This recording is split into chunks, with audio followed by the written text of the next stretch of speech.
Throughout human history, trains have carried more than just passengers and cargo. They've carried secrets, mysteries, and stories that refuse to stay buried in the past. A teenage boy boards a train in London and is never seen again. A luxury express crosses Europe with a passenger who vanishes from a locked compartment. Workers building a railway tunnel hear voices of colleagues who died years before. A train allegedly leaves its station in 1912 and reappears decades later, unchanged by time. These aren't just random accidents or simple disappearances. From the earliest days of steam locomotives to the high-speed networks of today, railways have been the scene of some of the most baffling unsolved mysteries in modern history. The last signal from Platform 9.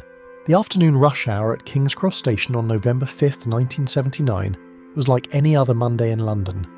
Thousands of commuters moved through the underground tunnels, heading home from work and school.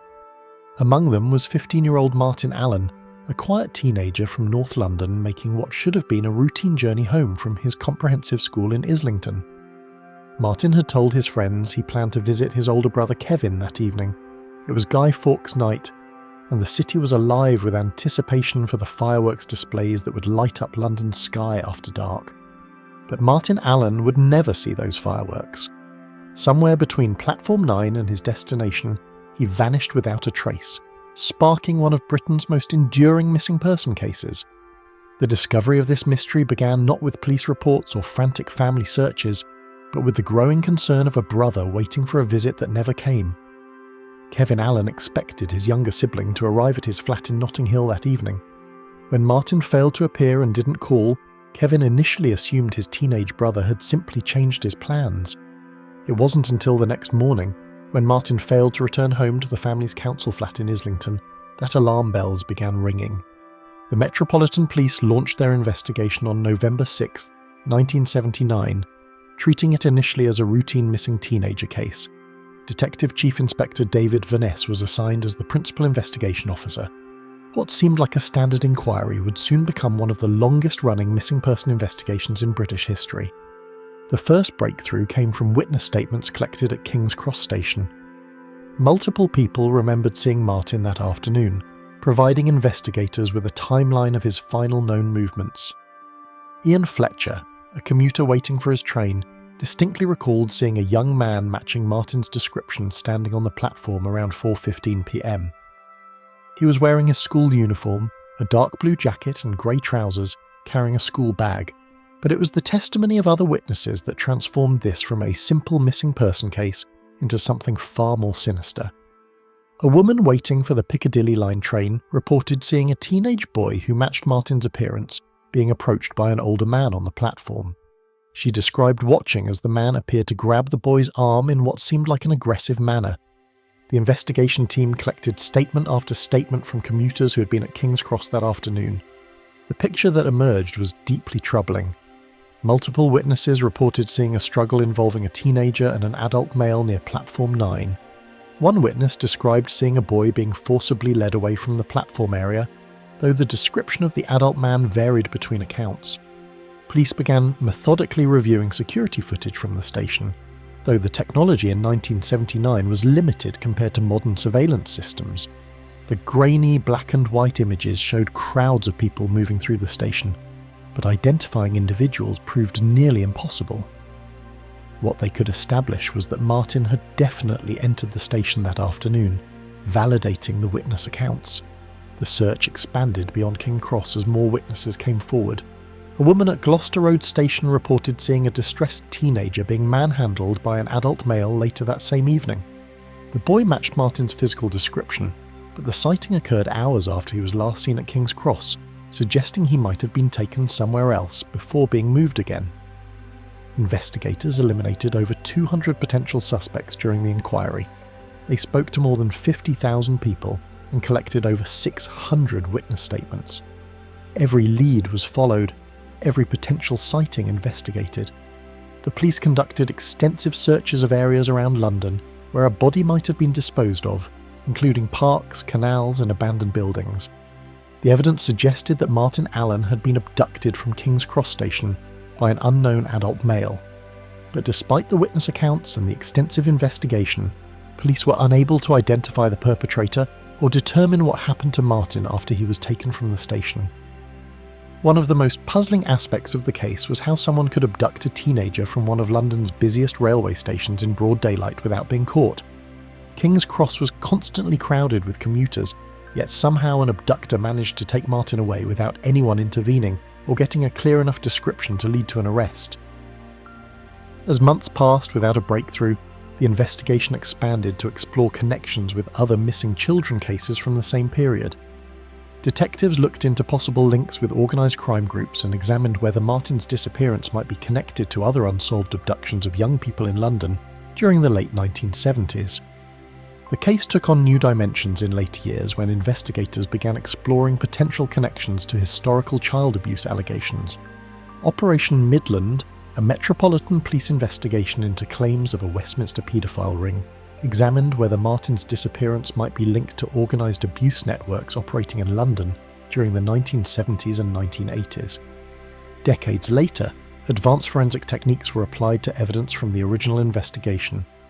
DNA analysis was conducted on items found during the initial search, and cold case specialists reviewed all the witness statements using modern investigative methods. Computer-enhanced analysis of the old security footage was attempted, hoping that digital technology might reveal details that were missed in 1979. The Martin Allen case remains officially open, with the Metropolitan Police continuing to follow up on new information as it emerges. Over 40 years after his disappearance, no trace of Martin has ever been found. No body has been recovered, no definitive evidence of his fate has been discovered, and no one has ever been charged in connection with his abduction. What makes this case particularly haunting for investigators is the volume of witness evidence collected immediately after the disappearance. Unlike many missing person cases where the victim simply vanishes without a trace, Martin Allen's abduction was witnessed by multiple people.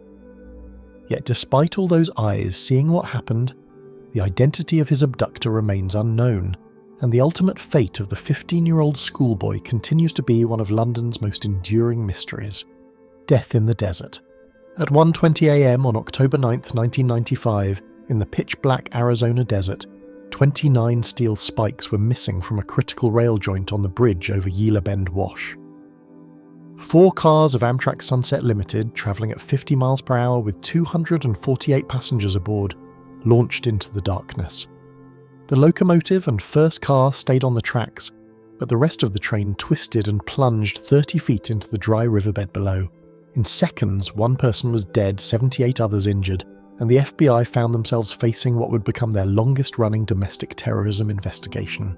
27 hours earlier, the Sunset Limited had pulled out of Miami's Union Station on schedule. The cross-country passenger train was making its regular 3-day journey to Los Angeles, carrying families heading home from Florida vacations, elderly couples on scenic rail tours, and business travellers who preferred the comfortable sleeping cars to cramped airline seats. Among the passengers was Mitchell Bates, a railroad employee deadheading back to his job in California, and Josefina Lobato, a 42-year-old woman from Phoenix who had been visiting relatives in Florida. The train had made routine stops in New Orleans, Houston, San Antonio, and El Paso without incident. As it crossed into Arizona in the early morning darkness, most passengers were asleep in their compartments, rocked gently by the steady rhythm of wheels on rails.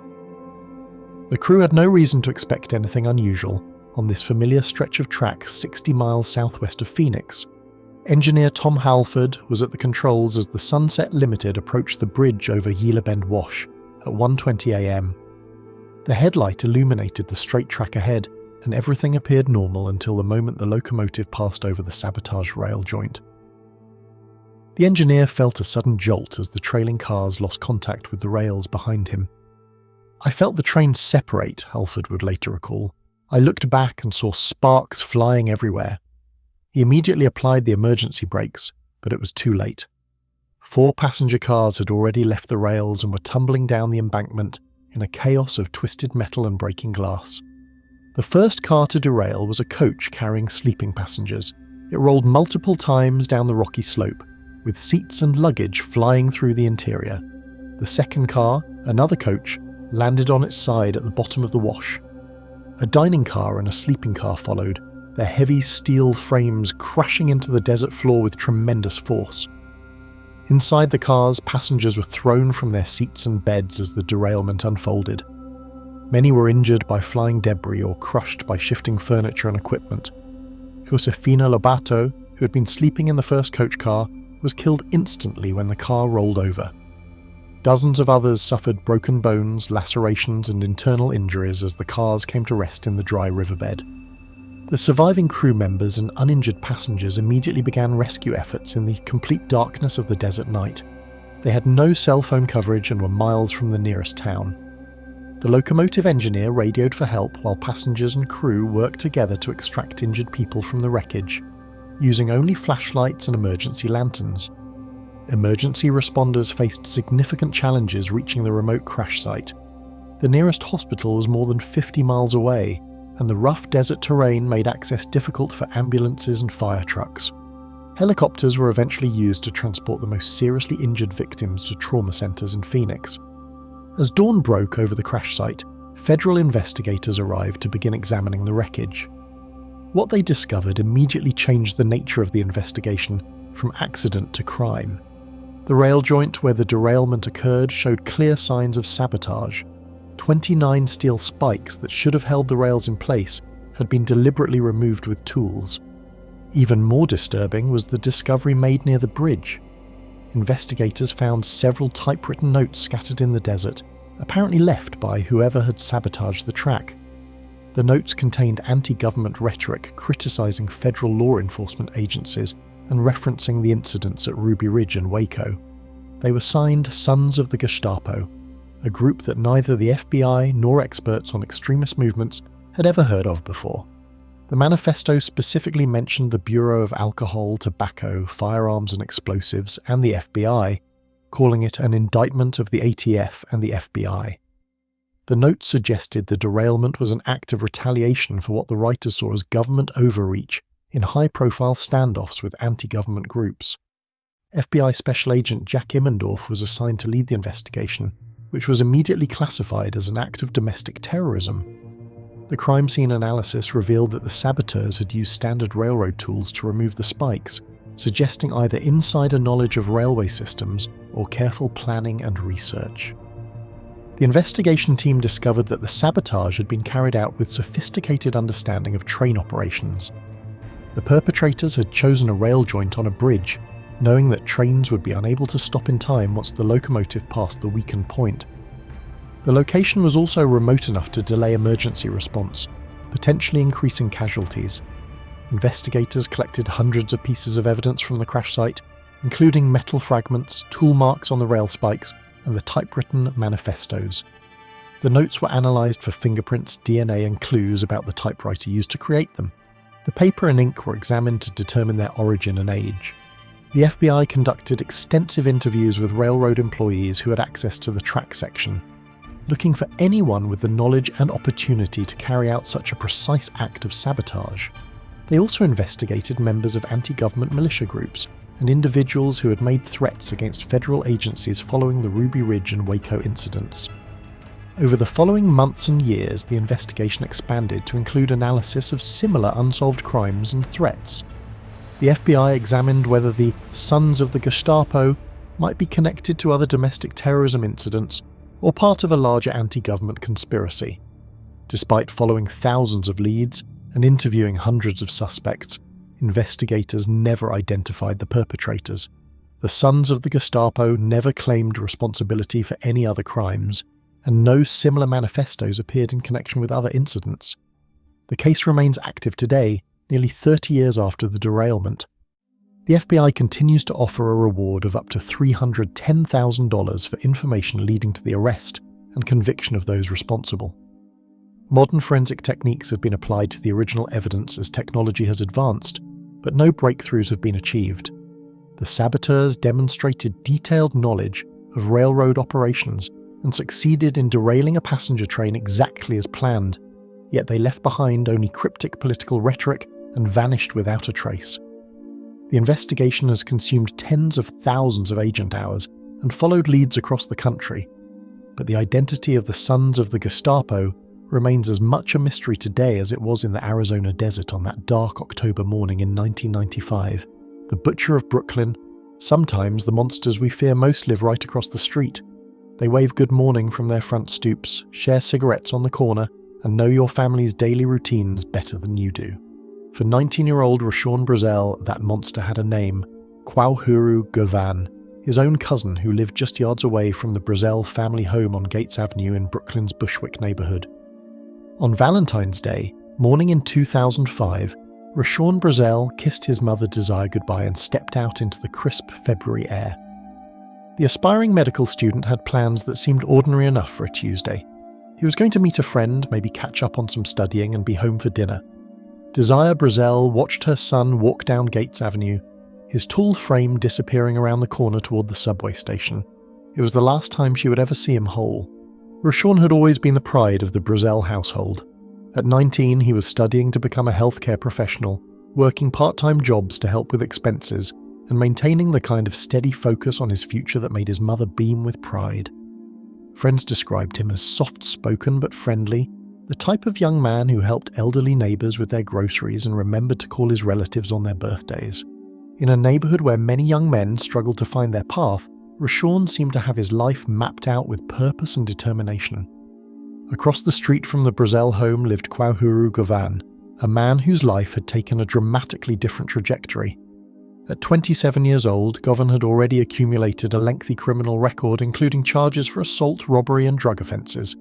Neighbours knew him as someone to avoid after dark, a man whose unpredictable temper and reputation for violence made even casual conversations feel dangerous. But to the Brazel family, he was simply Rashawn's cousin, part of the extended family network that defined their tight-knit community.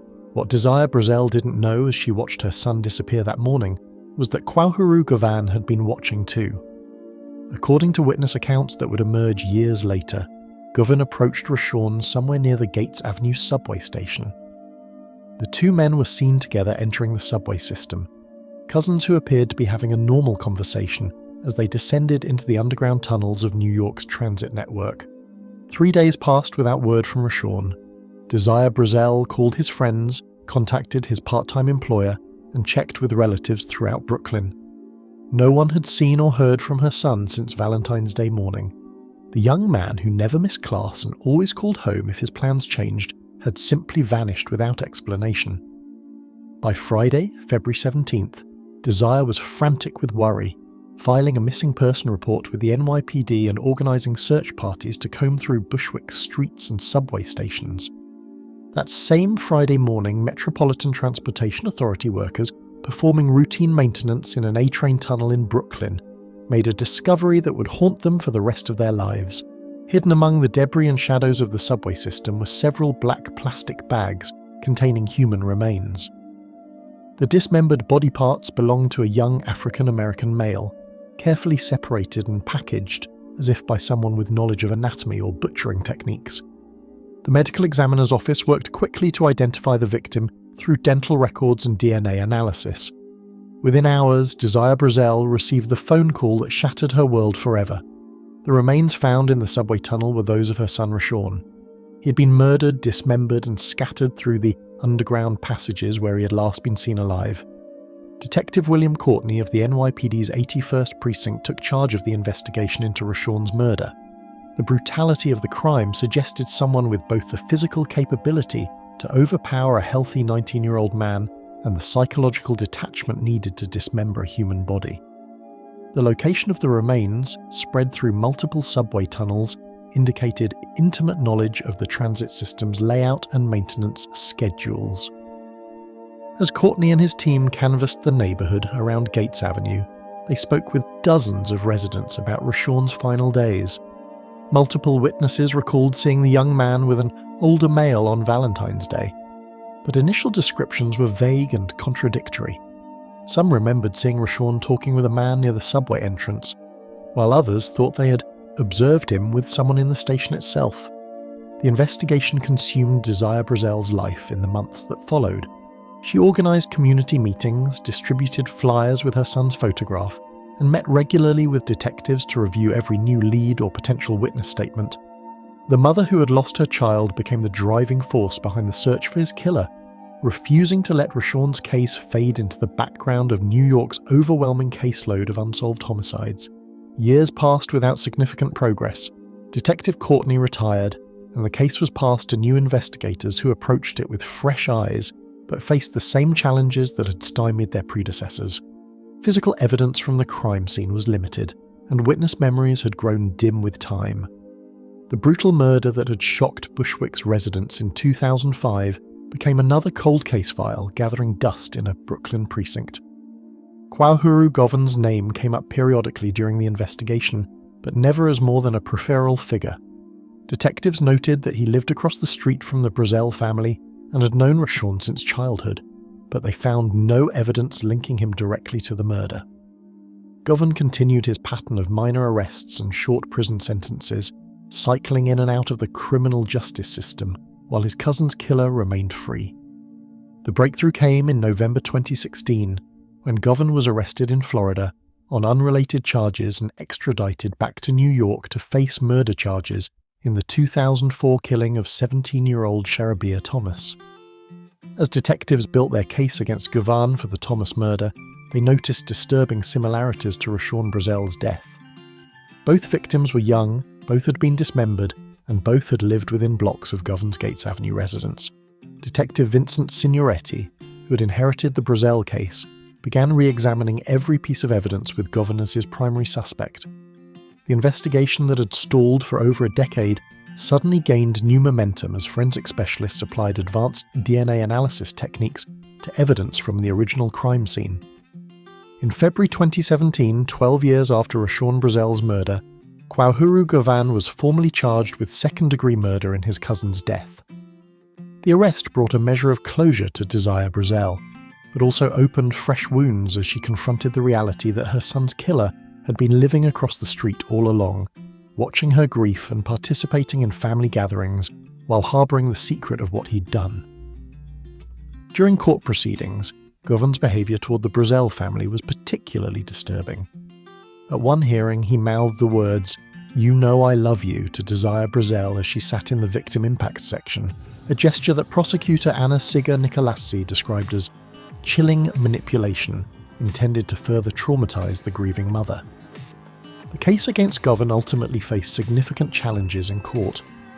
Key pieces of evidence had degraded over time, witness memories had faded, and establishing definitive forensic links between the defendant and the crime scene proved difficult after so many years. Despite the prosecutor's best efforts, the case was eventually dismissed due to insufficient evidence, leaving Rashawn Brazel's murder technically unsolved once again. Desire Brazel continues to live on Gates Avenue, in the same house where she raised her son and where she last saw him alive on that February morning in 2005. She maintains that Kwahuru Govan killed Rashawn, and she continues to advocate for justice in her son's case, knowing that the man she believes destroyed her family still walks free in the same neighbourhood where her son once dreamed of becoming a doctor, Phantom Rails. The spring air in upstate New York carries a particular quality in late April. Farmers know it well, the way the mist clings to valleys and the evening shadows grow longer as winter finally releases its grip on the land. Along the Hudson River corridor, where the old New York Central Railroad once carried passengers and freight between Albany and Buffalo, there's a different kind of awareness that settles over the region as April draws to a close. The locals watch their clocks more carefully on these nights. They listen for sounds that shouldn't exist on rails that were torn up decades ago.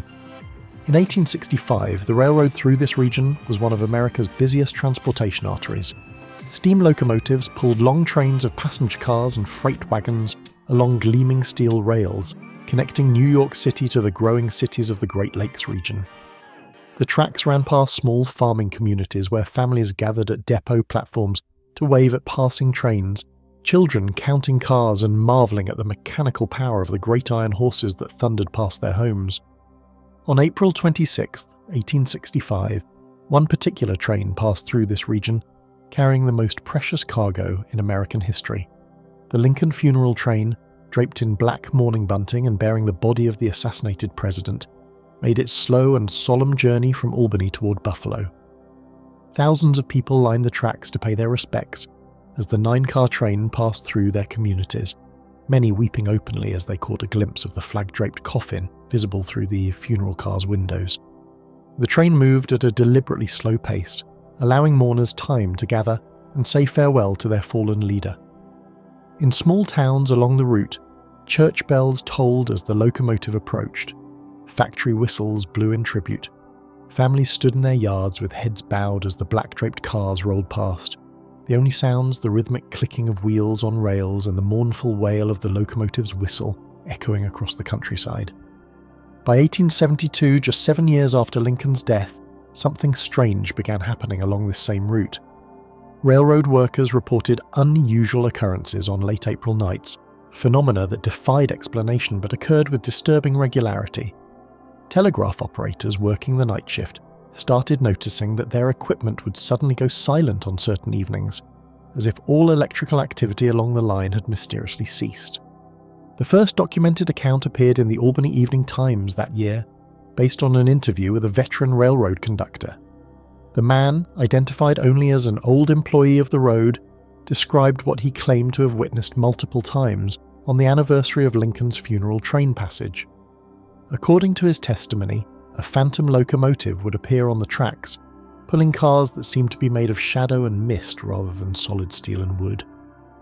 Other railroad workers began sharing similar experiences, though always reluctantly and often only after considerable coaxing. They described seeing a train that moved without sound along tracks that gleamed with an otherworldly light. The phantom locomotive was always draped in black, just as Lincoln's funeral train had been, with long streamers of dark fabric flowing from every car.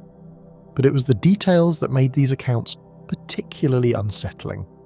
Witnesses reported that the phantom train carried what appeared to be a military band in one of the cars, but the musicians were described as skeletal figures, grinning skulls visible beneath tattered uniforms.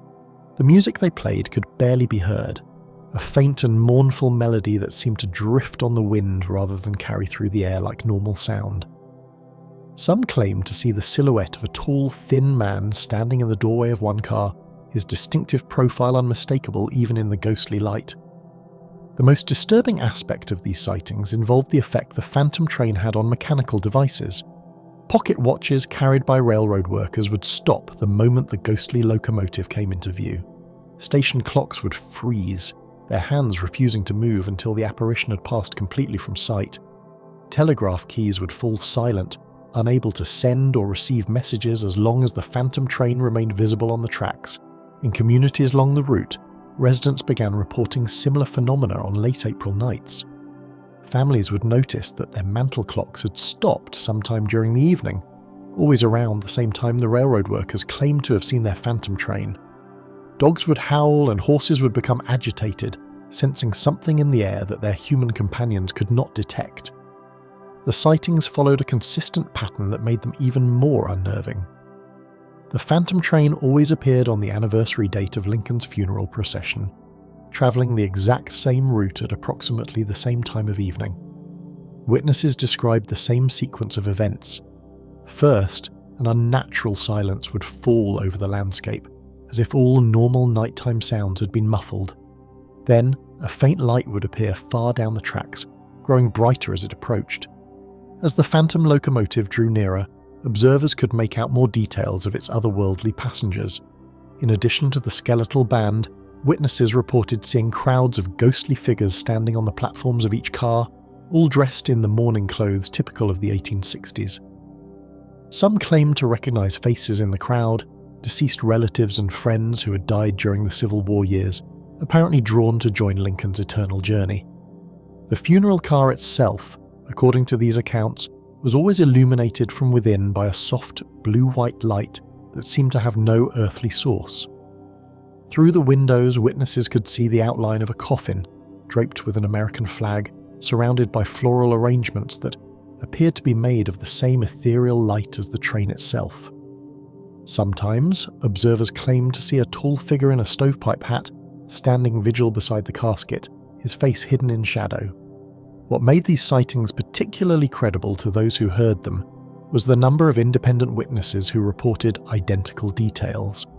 Railroad workers who'd never spoken to each other, would describe the same skeletal musicians, the same mysterious light, the same effect on timepieces and mechanical devices. Farmers living miles apart along the route would report that their clocks had stopped on the same night at precisely the same time. The phenomenon wasn't limited to rural areas. Station masters in larger towns reported that their depot clocks would malfunction on the anniversary date, stopping for exactly the length of time it would have taken Lincoln's funeral train to pass through their community. Telegraph operators documented periods of mysterious interference that corresponded with the reported sightings of the phantom train. By the 1880s, the legend of Lincoln's ghost train had spread beyond the original funeral route. Sightings were reported in Chicago, where the historical funeral train had made a significant stop, and along other railroad lines throughout the Midwest. Each report followed the same basic pattern: a black-draped locomotive pulling mournful cars filled with spectral passengers, always appearing in late April and always affecting clocks and other mechanical devices. Some witnesses claimed that the phantom train appeared on tracks that no longer existed, having been removed or relocated years after Lincoln's death. Others reported seeing the ghostly locomotive travelling on railway lines that had never been part of the original funeral route, suggesting that the apparition was not bound by the physical limitations of the railroad network as it existed in 1865. The accounts persisted well into the 20th century, even as steam locomotives gave way to diesel engines, and many of the original tracks were abandoned or converted to other uses. Modern witnesses described seeing an anachronistic steam train moving silently through areas where railroad service had ended decades earlier. The phantom locomotive somehow travelling on rails that existed only in memory. Railroad historians and paranormal investigators have documented hundreds of similar reports throughout the years since Lincoln's death, each adding details to the growing legend of America's most famous ghost train. The consistency of the accounts, spanning multiple generations and geographic regions, has kept the mystery alive in American folklore, making Lincoln's phantom funeral train one of the most enduring supernatural legends in the nation's history, the Italian time machine. In the digital age, legends travel faster than locomotives. Within seconds, a story can leap from one continent to another, gathering momentum and detail with each telling. The tale of the Zanetti train is one such legend, a story that has captured imaginations across the internet, despite having no foundation in historical fact. Yet the way this modern myth has evolved reveals something fascinating about how we create, share, and believe in mysteries in the 21st century. The story begins, according to those who tell it, in 1911 in Italy. The newly formed Zanetti Railway Company has organised a promotional journey to showcase their latest locomotive technology. 106 wealthy passengers board the luxurious train in Rome for what should be a routine trip to Milan. As the locomotive enters a tunnel in the mountains between Emilia, Romagna and Lombardy, something extraordinary happens. The train, its crew and all its passengers simply vanish without a trace. This is the version told by Paolo Martinelli, a retired history teacher from Florence who first encountered the story on a paranormal website in 2003. Martinelli spent months researching Italian railway records from the early 1900s, convinced he could find documentary evidence of the mysterious disappearance. He contacted archives in Rome, Milan and Turin, searching for any mention of the Zanetti Railway Company or reports of a missing train. I was certain there had to be some basis for such a specific story, Martinelli explains. The details were so precise. The date, the route, the number of passengers. Someone wouldn't invent all of that from nothing. Yet despite his extensive research, Martinelli found no evidence that the Zanetti Railway Company had ever existed. No Italian railway company by that name appeared in any official records from the period. More importantly, no passenger train had gone missing anywhere in Italy in 1911. But Maria Rossi, a paranormal investigator from Naples, sees Martinelli's failure to find documentation differently. The absence of records doesn't prove the story is false, she argues. It proves there was a cover-up. Railway companies in 1911 had enormous political power. If a train disappeared under mysterious circumstances, they would have had the influence to suppress all evidence of the incident. Rossi points to what she considers supporting evidence for the legend. Several websites claim that 2 passengers jumped from the Zanetti train just before it entered the fatal tunnel, surviving to tell their story. According to these accounts, the survivors described seeing a strange fog engulfing the locomotive just before they leaped to safety. When they reached the tunnel's other end, they found no sign of the train or its remaining passengers. The story becomes even more extraordinary in the versions shared by time travel enthusiasts online. These accounts claim that the missing passengers from the Zanetti train reappeared decades later in Mexico City, confused and wearing clothing from 1911. According to this variation of the legend, the train had somehow slipped through a temporal anomaly, depositing its passengers in a different time and place entirely. Dr. Roberto Bianchi, a physicist at the University of Bologna, has become an unlikely expert on the Zanetti story through his efforts to debunk it. Students frequently bring him the tale as evidence of actual time travel, forcing him to explain why such an event is scientifically impossible. The story violates multiple laws of physics, Bianchi states, but more fundamentally, it violates the historical record. There's no evidence because there's nothing to have evidence of. Bianchi has traced the earliest known version of the Zanetti story to an anonymous post on a conspiracy theory forum in 1998. The original post was brief, mentioning only a train that disappeared in a tunnel in Italy. Over the following years, the story grew increasingly elaborate as different people added details. The Zanetti Railway Company name appeared around 2001. The specific passenger count and date were added by 2004. The Mexican reappearance element was first documented in 2007. It's a perfect example of how urban legends evolve in the internet age, Bianchi observes. Each person who retells the story adds their own embellishments, and eventually you end up with something that sounds historically plausible but is entirely fictional. Yet for Giuseppe Romano, a tour guide in the Italian Alps, the lack of official documentation only adds to the story's appeal. Romano regularly tells the Zanetti legend to tourists visiting the region's railway tunnels, adapting his version based on his audience's interests. For families with children, he emphasizes the mystery and adventure aspects. For paranormal enthusiasts, he focuses on the supernatural elements. For history buffs, he presents it as a cover-up by powerful railway interests. People want to believe in mysteries, Romano explains. They come here looking for something beyond the ordinary, and the Zanetti story gives them that. Whether it really happened exactly as told isn't the point. The point is that it makes people think about the unknown possibilities in our world. Some researchers have attempted to find the kernel of truth that might have inspired the Zanetti legend. Dr. Anna Ferretti, who studies Italian railway history, suggests the story might be based on a real but much less dramatic incident. Her research has uncovered several cases of minor train accidents in Italian tunnels during the early 1900s, though none involving missing passengers or mysterious disappearances. It's possible someone heard about a routine tunnel accident and transformed it into something more sensational, Ferretti theorizes. Folk stories often begin with a grain of truth that gets expanded beyond recognition over time. However, this explanation doesn't satisfy believers like Franco Marchetti, who runs a website dedicated to unexplained phenomena in Italy. Marchetti has collected dozens of versions of the Zanetti story, each with different details and claims of authenticity. He sees these variations not as evidence of fabrication, but as proof that multiple witnesses have come forward over the years. The story persists because people know something really happened, Marchetti insists.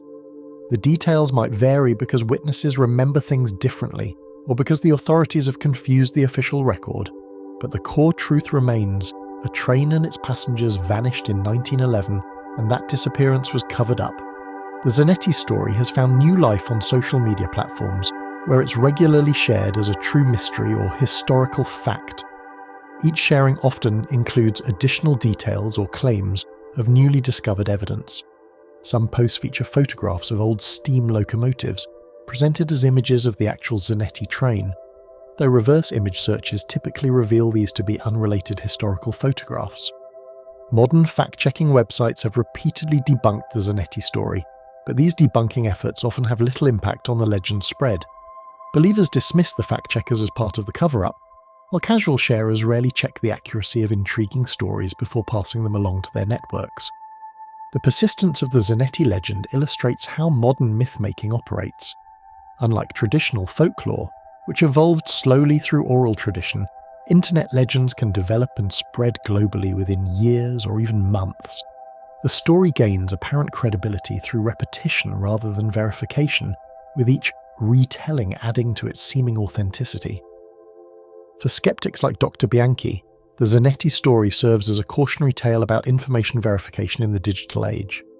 For believers like Marchetti, it represents evidence that extraordinary events are systematically suppressed by authorities who want to maintain control over public knowledge. For storytellers like Romano, it's simply a compelling narrative that captures human fascination with the unknown. The truth about the Zanetti train may be that truth itself has become less important than the story's emotional and psychological appeal. In an age of constant information flow and diminishing trust in official sources, legends like the Zanetti train fill a void, providing mystery and wonder in a world that often seems fully explained and documented.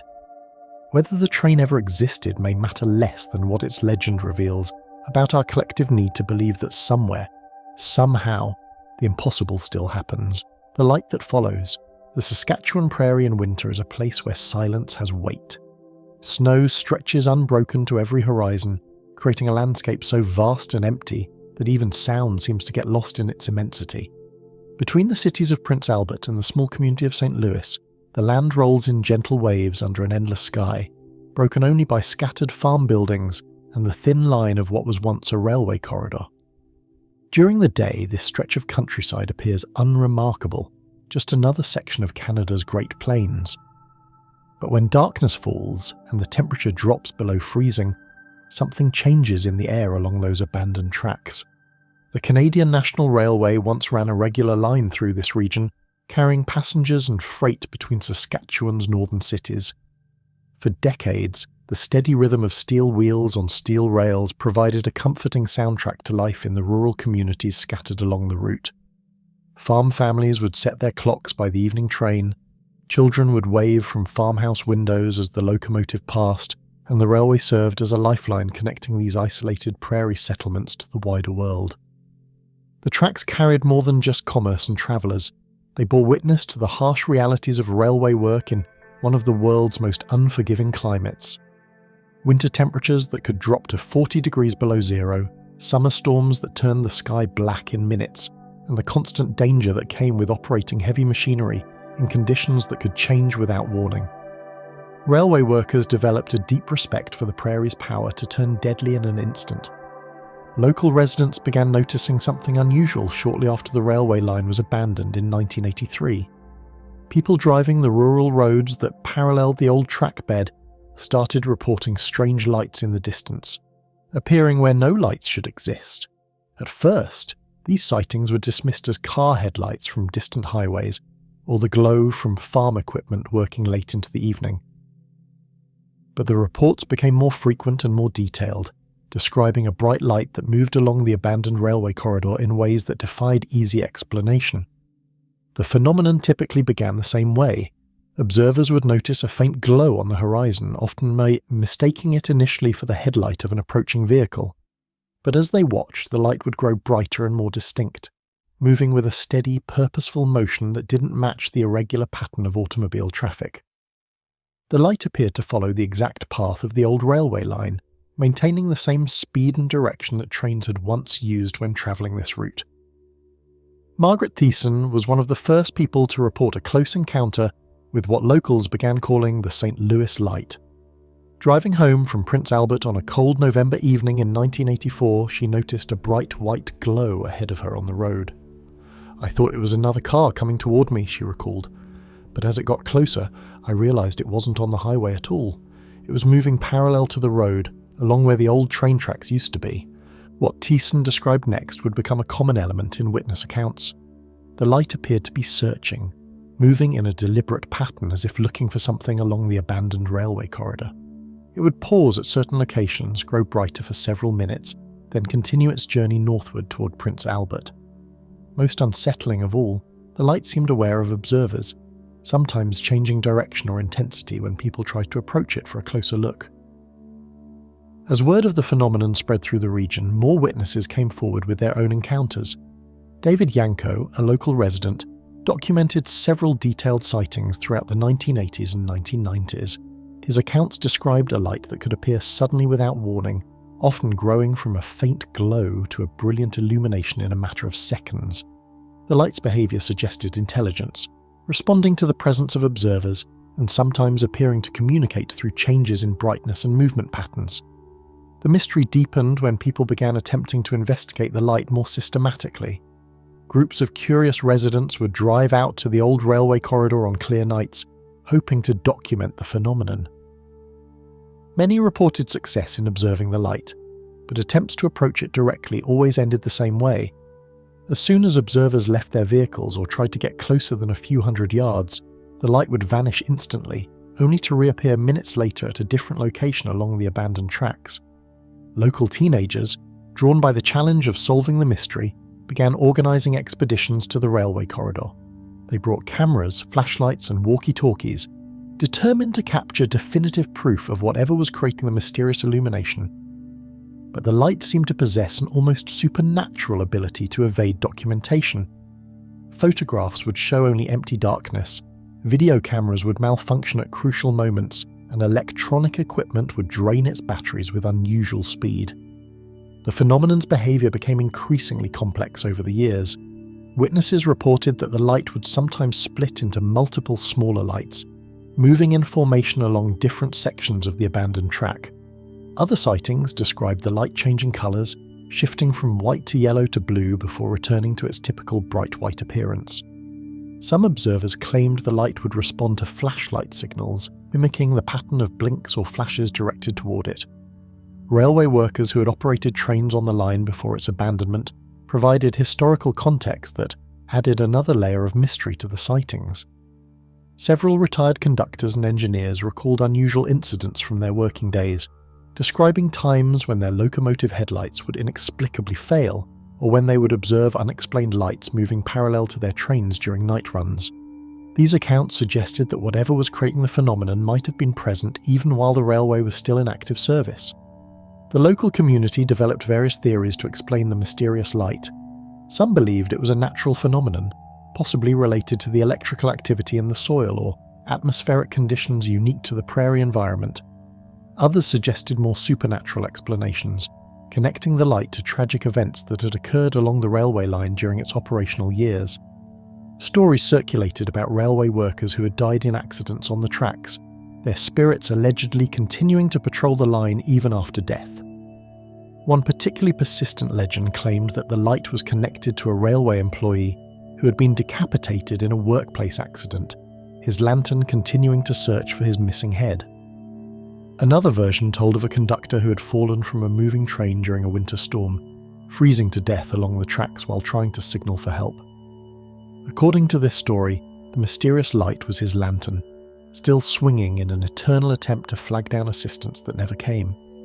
Scientific investigations of the St. Louis light began in the 1990s, when researchers from the University of Saskatchewan attempted to study the phenomenon using modern equipment. Their findings were inconclusive but intriguing.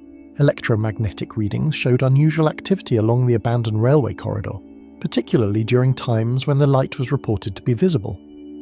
Temperature measurements revealed unexplained cold spots that seemed to move along the track bed, even on relatively warm evenings.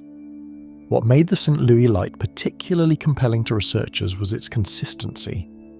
Unlike many reported paranormal phenomena, the light appeared regularly and could be observed by multiple witnesses simultaneously. The behaviour patterns remained constant across decades of sightings, suggesting that whatever was creating the illumination was following some kind of underlying logic or purpose. The mystery gained national attention when Canada Post featured the St. Louis light on a commemorative stamp in 2014, part of a series celebrating Canadian folklore and legends. The recognition brought increased tourism to the area, with paranormal investigators and curious visitors travelling from across North America to witness the phenomenon firsthand. Many left convinced they had seen something genuinely unexplained, while others departed sceptical but unable to offer a definitive alternative explanation. Today, more than 40 years after the first documented sightings, the St. Louis light continues to appear along the abandoned railway corridor. Modern technology has provided new tools for investigation, but the phenomenon remains as elusive as ever. Security cameras set up to monitor the area have captured brief flashes of unusual light, but nothing definitive enough to resolve the mystery. GPS tracking devices malfunction when placed near locations where the light typically appears, and satellite imagery shows no obvious source for the illumination. The light's persistence has become part of the region's identity, drawing visitors who hope to glimpse something that science cannot fully explain.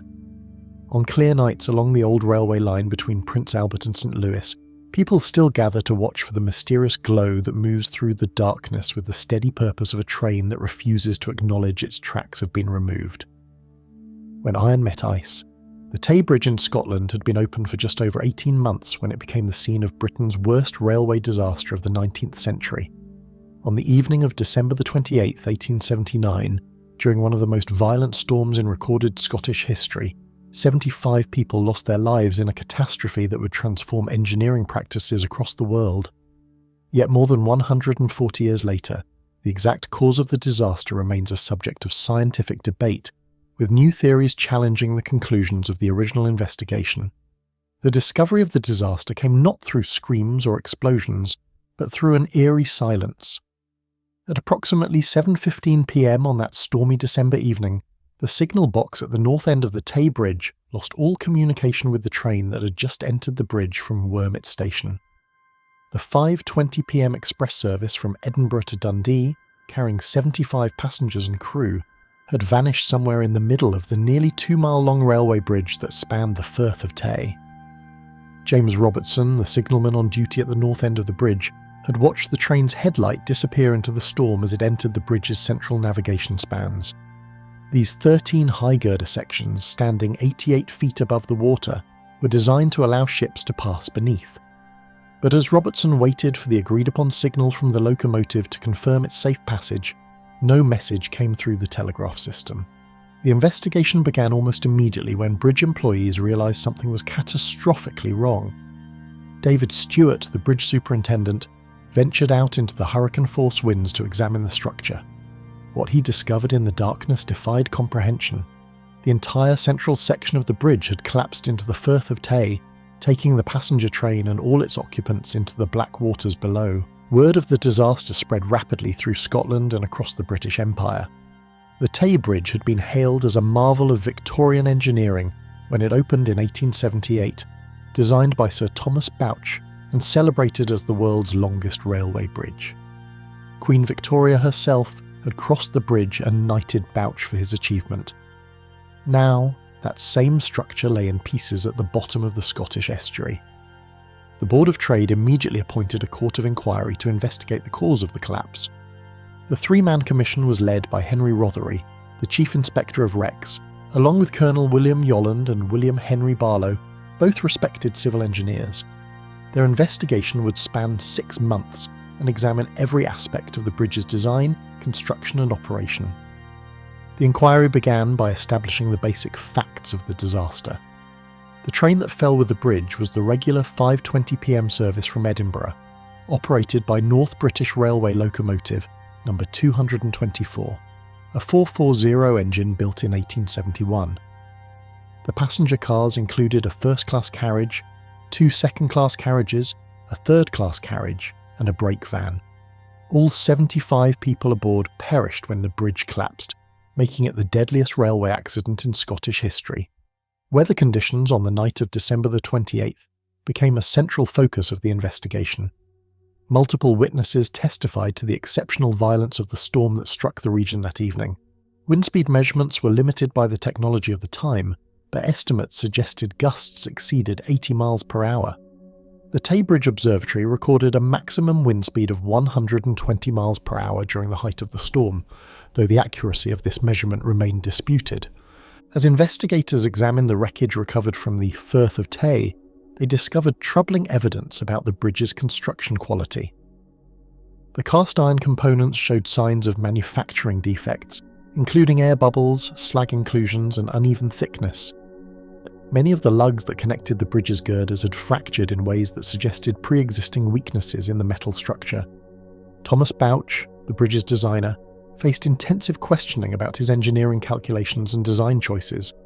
The The inquiry revealed that Bouch had not included specific allowances for wind loading in his structural calculations, despite the bridge's exposed location spanning a major Scottish estuary. The design assumed a maximum wind pressure of 10 pounds per square foot, a figure that proved dramatically inadequate for the conditions encountered on the night of the collapse. The investigation uncovered systematic problems with the bridge's construction and inspection processes. Henry Noble, the contractor responsible for building the bridge, had used substandard materials and employed questionable construction techniques to reduce costs and speed completion. The iron castings were produced by multiple foundries with inconsistent quality control, resulting in structural elements with widely varying strength characteristics. Evidence emerged that maintenance work on the bridge had revealed concerning structural movements even before the disaster. Railway workers reported that the high girders would sway noticeably when trains passed over them, particularly during windy conditions. Some employees had expressed concerns about the bridge's stability, but these warnings were not acted upon by management. The inquiry's technical analysis focused on the sequence of events leading to the collapse. Investigators concluded that the failure began with the fracture of cast iron lugs on the eastern side of the 13th span. As these critical connections failed, the structural load transferred to remaining components that could not bear the increased stress. The progressive failure spread rapidly through the high girders, causing the entire central section to collapse within seconds. Wind tunnel testing, conducted as part of the investigation, revealed that the bridge's lattice girder design created significant aerodynamic instability. The open ironwork structure acted like a sail, capturing and magnifying the force of crosswinds.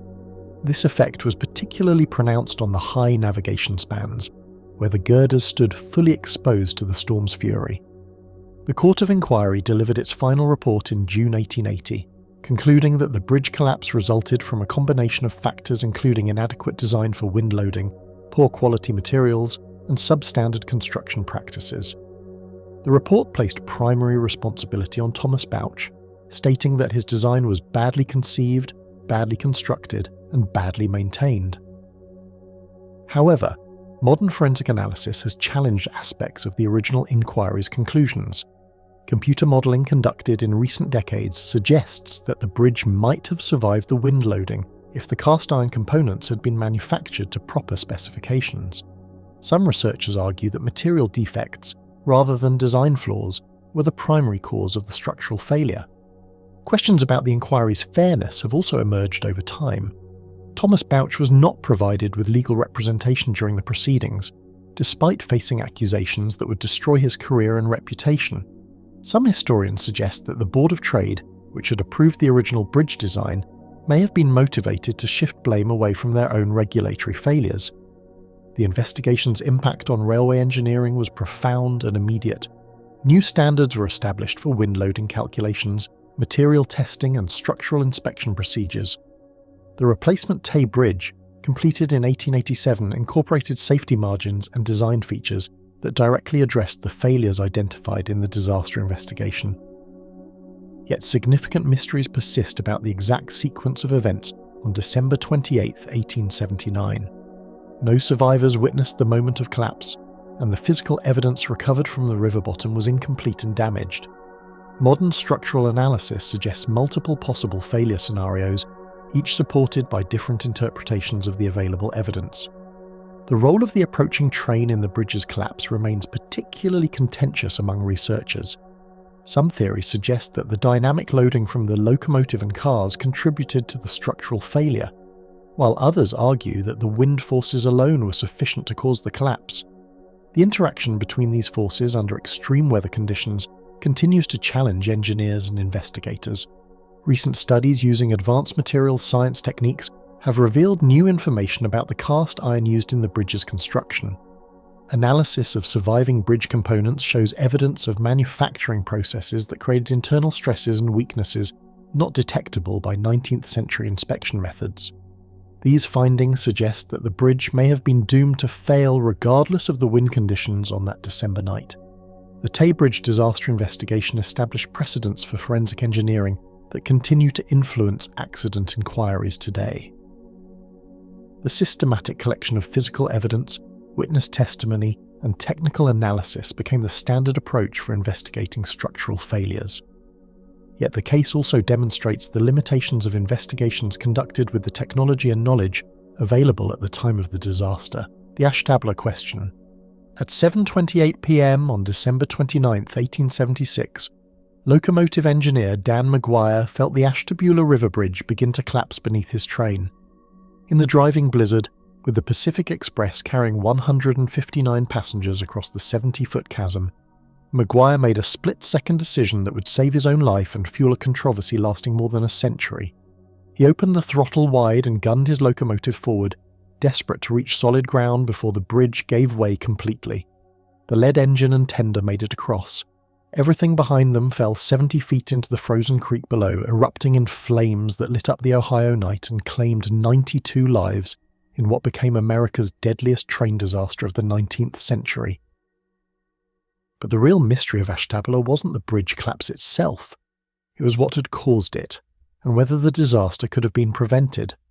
3 hours earlier, the Pacific Express had departed Erie, Pennsylvania, right on schedule despite the howling blizzard that was dumping snow across the Great Lakes region. The Lakeshore and Michigan Southern Railway's premier passenger service was a symbol of American industrial progress, carrying wealthy travelers in luxurious accommodations between New York City and Chicago. The 11-car train included sleeping cars with elegant wood paneling, a dining car serving gourmet meals, and first-class coaches fitted with the finest appointments money could buy. Among the passengers were some of the most prominent citizens of the region. P.P. Bliss, the famous hymn composer, was travelling with his wife Lucy after a successful evangelical tour. There were wealthy businessmen from Buffalo, society ladies from Cleveland, and families heading home from Christmas visits with relatives. They settled into their comfortable seats and private compartments, confident in the reliability of America's expanding railroad network.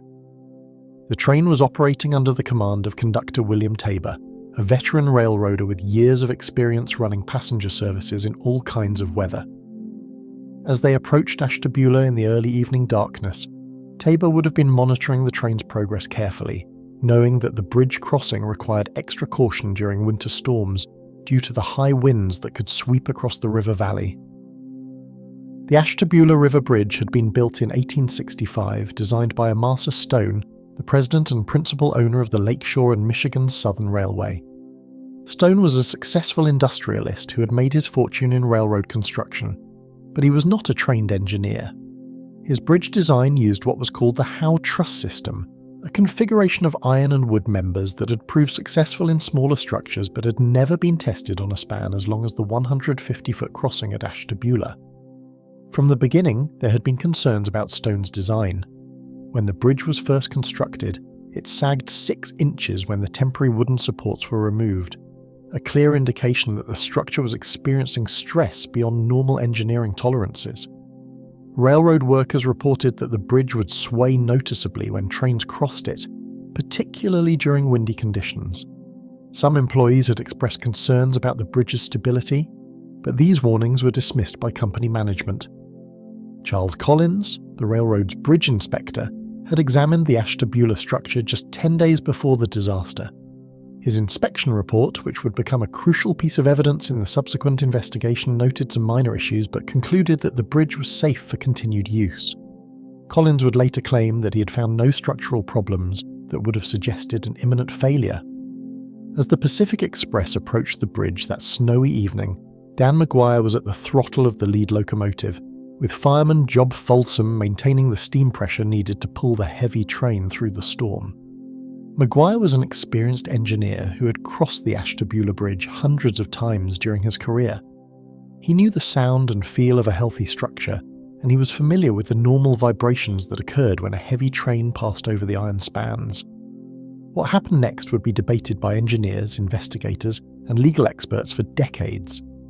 According to Maguire's testimony, he was approximately 2 car lengths from the western end of the bridge when he heard what he described as a thunderous report and felt the structure beginning to sink beneath his train.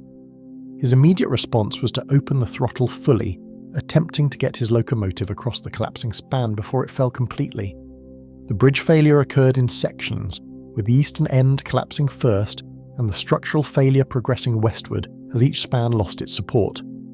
Maguire's locomotive and tender reached solid ground just as the final span gave way. but the passenger cars behind them were not so fortunate.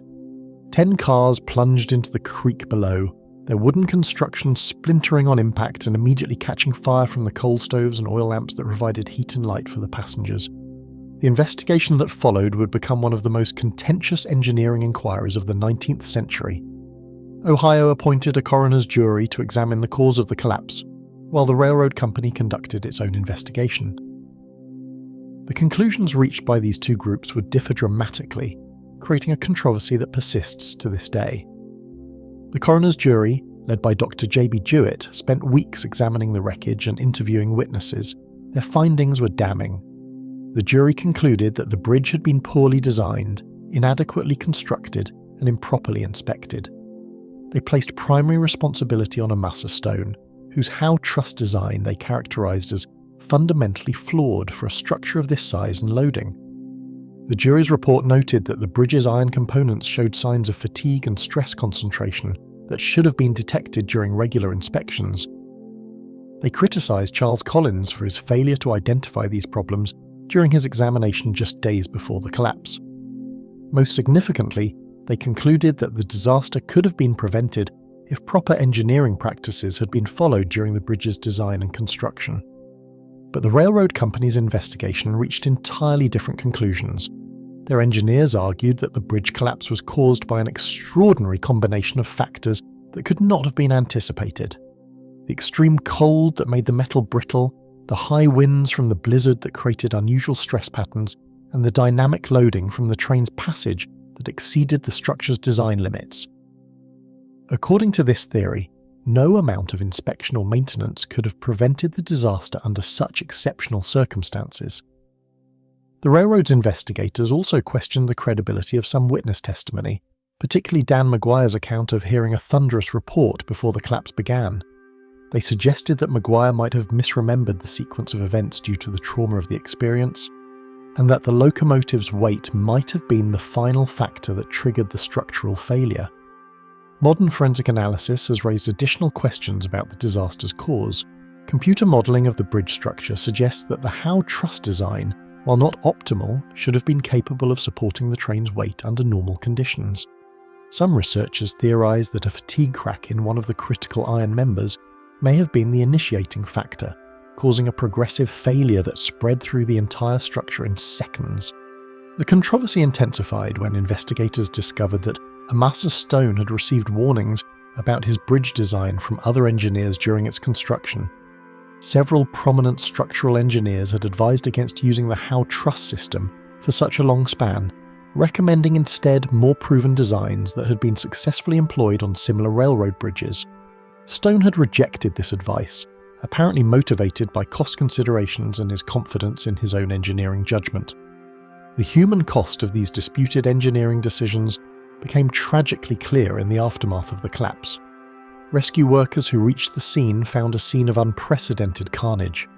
The wooden passenger cars had been crushed and burned, trapping victims in the wreckage. Many of the dead were burned beyond recognition, making identification difficult and adding to the anguish of families searching for missing relatives. P.P. Bliss and his wife Lucy were among the victims, their bodies found in the wreckage of the first-class car where they had been travelling. The loss of the famous hymn composer, known for songs like Hold the Fort and Pull for the Shore, was mourned across the nation and added to the public outcry for improved railroad safety. The legal battles that followed the disaster lasted for years, with hundreds of lawsuits filed against the Lakeshore and Michigan Southern Railway. The company eventually paid out over $500,000 in damages, an enormous sum for the 1870s, but they never admitted fault for the bridge collapse. Amasa Stone, devastated by the disaster and the accusations against him, suffered a mental breakdown and took his own life in 1883, unable to escape the shadow of Ashtabula. The engineering questions raised by the disaster led to significant changes in bridge design and inspection practices. New standards were established for the testing of structural materials, and the use of iron in railroad bridges was subjected to much more rigorous analysis. The disaster also highlighted the need for professional engineering licensing and oversight of major infrastructure projects.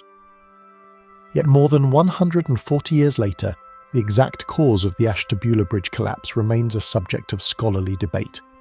Was it a fundamental design flaw, as the coroner's jury concluded? Was it an unforeseeable combination of extreme weather and structural fatigue, as the railroad claimed? Or was it, as some modern researchers suggest, a cascading failure that began with a single defective component and spread through the entire structure faster than any human response could have prevented? Gentlemen thieves. Power corrupts, but perhaps nothing corrupts quite like the tantalizing proximity to vast sums of money moving through predictable patterns day after day. For someone working inside the British postal system in 1963, the knowledge that millions of pounds travelled the same railway route at the same time each night must have been a constant temptation. That someone, whoever they were, would ultimately betray their oath of service and help orchestrate the crime of the century, yet their identity remains one of the greatest mysteries of the Great Train Robbery.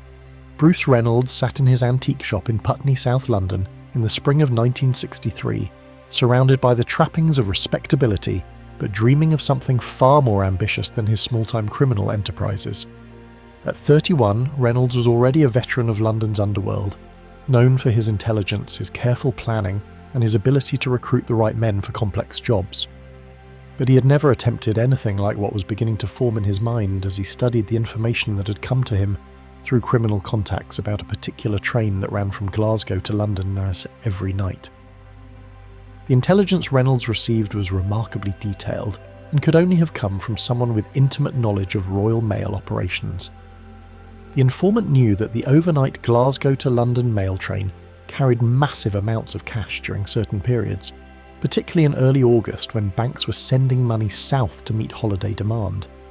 More importantly, this inside source knew the train's exact schedule, its route through the countryside, and the procedures followed by the postal workers who guarded the money.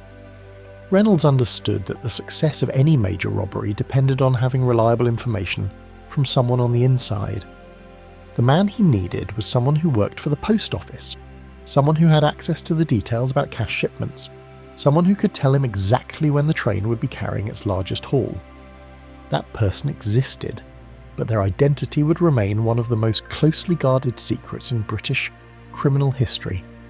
What Reynolds learned from his mysterious informant was that on August 8, 1963, the mail train would be carrying approximately £2.6 million in used banknotes. The money was travelling from Scottish banks to London for destruction, but first it represented the opportunity of a lifetime for someone bold enough and smart enough to intercept it. Reynolds began assembling a team of specialists, each chosen for specific skills that would be needed to stop a moving train and escape with one of the largest hauls in robbery history. Among the men Reynolds recruited was Ronald Buster Edwards, a club owner and flower seller who had grown up in the rough neighbourhoods of South London. Edwards brought working-class credibility to the gang and connections throughout London's criminal underworld. He was known for his loyalty and his willingness to take risks, but also for his family responsibilities that made this score particularly attractive to him. Reynolds also recruited Ronald Biggs, a carpenter and small-time criminal whose primary qualification was his willingness to find a train driver who could operate the locomotive after the robbery. Biggs's job was to locate someone with railway experience who could be trusted to help move the train to a more convenient location for unloading the money. The man Biggs found was known only by the aliases Stan Agate, Old Pete, or Pops, a veteran driver nearing retirement who agreed to participate for a substantial payment. The recruitment of the mystery driver highlighted one of the most intriguing aspects of the Great Train Robbery: the involvement of people who were never identified, never caught, and never brought to justice. Stan Agate represented the professionals who made the robbery possible but managed to disappear completely after its completion. His real identity remains unknown to this day, despite decades of investigation by police and journalists. But it was the inside informant who represented the greatest mystery of all. Someone within the Royal Mail system provided the detailed intelligence that made the robbery possible. They knew which train to target when it would be carrying the maximum amount of cash, and how the postal workers would respond to an attack. This person's betrayal of their professional trust enabled the crime of the century, yet they were never identified or prosecuted. Detective Chief Superintendent Malcolm Futrell of Buckinghamshire Police led the investigation into the Great Train Robbery, and he became obsessed with identifying the inside source. Futrell understood that the robbery could not have been planned without detailed information from someone with access to postal operations. He spent years following leads and interviewing postal workers, but he never conclusively identified the informant. The human cost of the robbery's planning became clear in its execution. Train driver Jack Mills, a 57-year-old man nearing retirement, was brutally beaten during the robbery when he refused to cooperate with the gang's demands. Mills suffered severe head injuries that plagued him for the rest of his life, and he died in 1970, 7 years after the attack. His family always believed that the injuries he sustained during the robbery contributed to his early death. For the gang members who were eventually caught, the robbery's aftermath proved that no amount of money could guarantee happiness or security. Reynolds himself fled to Mexico with his share of the proceeds, but life as a fugitive proved lonely and paranoid. He was eventually captured in 1968 and sentenced to 25 years in prison, though he served only 10. The man who had dreamed of the perfect crime discovered that success brought its own form of imprisonment. Ronald Edwards also fled abroad after the robbery, but the strain of living in exile took a devastating toll on his family life. His wife June struggled with the isolation and uncertainty, and their marriage crumbled under the pressure of constantly hiding from law enforcement. Edwards eventually returned to Britain in 1966 and surrendered to police, unable to bear the psychological cost of permanent exile. Ronald Biggs became perhaps the most famous of the train robbers, but his notoriety came at an enormous personal price. After escaping from Wandsworth Prison in 1965, Biggs fled to Brazil, where he lived for over 30 years as a fugitive from British justice. He was unable to return to Britain to see his dying mother or attend family funerals, and his relationship with his children was permanently damaged by his decision to remain in exile. The money itself became another character in the story, taking on a life of its own that seemed to curse many of those who touched it. Of the £2.6 million stolen from the train, only about 400,000 was ever recovered by police. The rest vanished into the criminal underworld or was hidden so well that it was never found. Some gang members burned their share rather than risk being caught with it, while others saw their money confiscated by police or lost to unscrupulous associates. Detective Futrell's pursuit of the inside informant continued long after his official retirement from the police force. He became convinced that the source was someone in a position of significant responsibility within the postal system, someone who had access to confidential information about cash shipments and train schedules. But despite years of investigation and numerous theories, the identity of this crucial figure remained elusive. The mystery of the inside source raises uncomfortable questions about trust and betrayal within institutions. Someone who had sworn to protect the Royal Mail's interests instead chose to facilitate its largest theft. This person had colleagues who trusted them, supervisors who relied on their loyalty, and possibly subordinates who looked up to them as an example of professional integrity. Yet when presented with the opportunity for enormous financial gain, they chose personal enrichment over professional duty. What makes this betrayal particularly poignant is that the inside informant almost certainly knew that their information would lead to violence. Train robberies inevitably involve the threat of force against railway workers, and the detailed intelligence provided to Reynolds' gang enabled them to plan an attack that severely injured an innocent man. The informant's decision to participate made them morally responsible for Jack Mills' suffering, even if they never physically harmed him. The enduring mystery of the inside source has spawned numerous theories and accusations over the decades since the robbery. Various postal workers have been named as suspects by journalists and crime writers, but none of these allegations has ever been proved. The secret died with whoever held it, taking to their grave the knowledge of how Britain's crime of the century became possible. Today, more than 60 years after the Great Train Robbery, the questions raised by the unknown informant remain as relevant as ever. In an age of increasing surveillance and security measures, the case serves as a reminder that the greatest threats to any system often come from within. The person who betrayed the Royal Mail's trust understood that the most effective way to defeat security measures is to have them turned off by someone with legitimate access. Their anonymity has protected them from justice, but it has also made them a symbol of how insider knowledge can be weaponized against the very institutions that create it. The Casey Jones enigma. History has a peculiar way of multiplying heroes, especially when there's money to be made from their memory. The legend of Casey Jones, the brave railroad engineer who died in a train crash on April 30th, 1900, spawned not just countless songs and stories, but also multiple men who claimed to be the real Casey Jones. Each version of the story came with its own cast of characters, its own sequence of events, and its own explanation for how an ordinary railroad accident became America's most famous railway ballad. Wallace Saunders believed he knew the truth because he had witnessed it firsthand. The African-American engine wiper worked in the Illinois Central Railroad roundhouse at Canton, Mississippi, where he cleaned and maintained the locomotives after their runs. On the morning of April 30th, 1900, Saunders was the man who wiped the blood from locomotive number 382 after it was pulled from the wreckage at Vaughan, Mississippi. As he cleaned Casey's blood from the cab, Saunders began composing the song that would make Casey Jones immortal. According to Saunders' account, which he shared with railroad workers for years after the crash, Casey Jones was John Luther Jones, an engineer from Casey, Kentucky, who had earned his nickname from his hometown. Jones was known throughout the Illinois Central system for his punctuality and his distinctive locomotive whistle, which he could play like a musical instrument to announce his arrival at stations along his route. On the night of April 29, 1900, Saunders claimed Jones and his fireman Sim Webb were called to take over the southbound passenger express from Memphis to Canton when the regular crew became ill. The train was already running late and Jones was determined to make up time.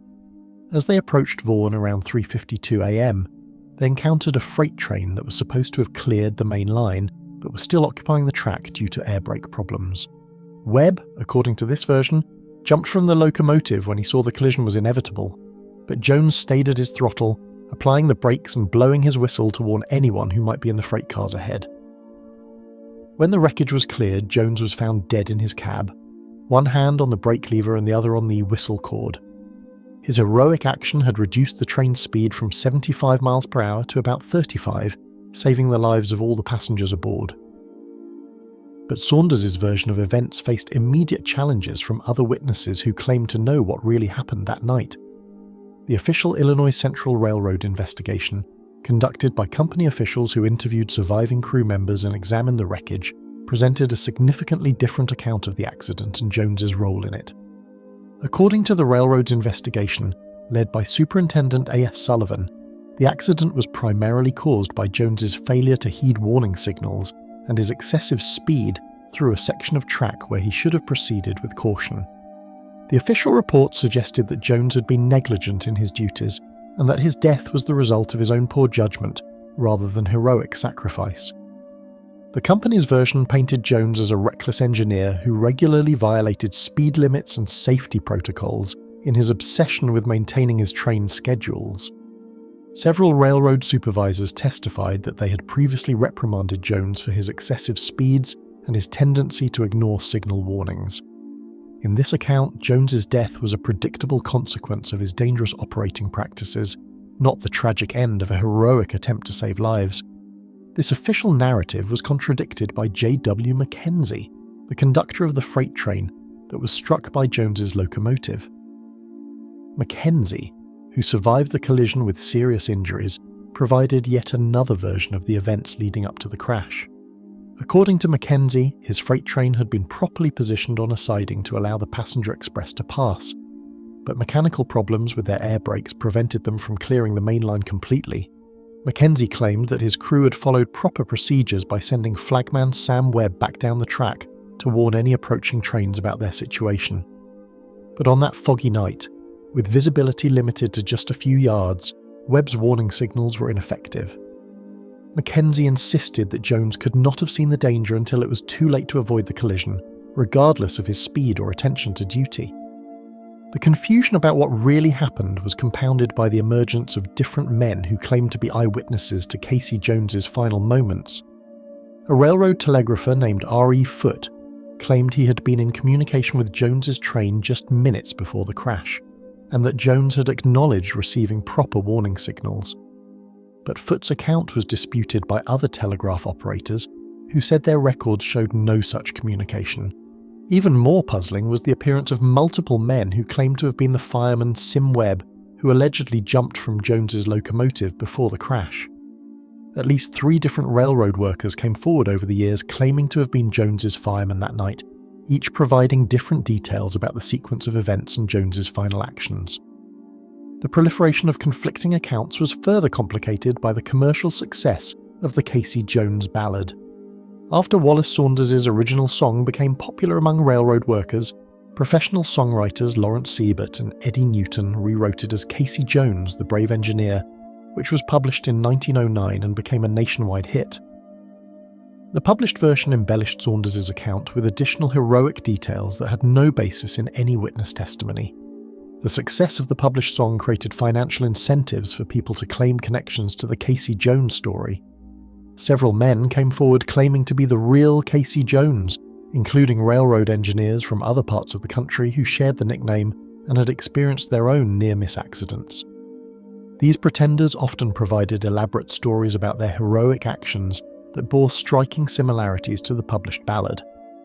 One of the most persistent alternative versions of the Casey Jones story came from labor organizer Joe Hill, who wrote a parody of the famous ballad in 1911. Hill's version portrayed Casey Jones as a strikebreaker who was killed while trying to run trains during a labor dispute. According to Hill's account, the heroic Casey Jones was actually a scab who betrayed his fellow workers by continuing to operate trains during a strike, and his death was divine justice rather than tragic sacrifice. Hill's version gained popularity among union organizers and socialist publications, creating yet another layer of confusion about the historical Casey Jones. Some labour activists claimed that Hill's version was based on factual research into Jones's actual role in labour disputes, while others acknowledged that it was purely fictional propaganda designed to counter the hero worship of the original ballad. The competing narratives about Casey Jones reflected broader tensions within American society about heroism, labour relations, and corporate power. Railroad companies promoted versions of the story that emphasized individual heroism and employee loyalty, while labour organisations preferred accounts that highlighted workplace dangers and corporate negligence. Each group found evidence to support their preferred interpretation of the same basic events. Modern railroad historians attempting to separate fact from folklore have found the task nearly impossible due to the deliberate destruction of many Illinois Central Railroad records from the period.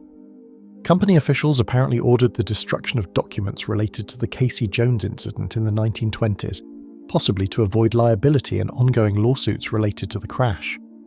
Without the original investigation files, researchers have been forced to rely on conflicting newspaper accounts and the unreliable memories of people who claim to be witnesses.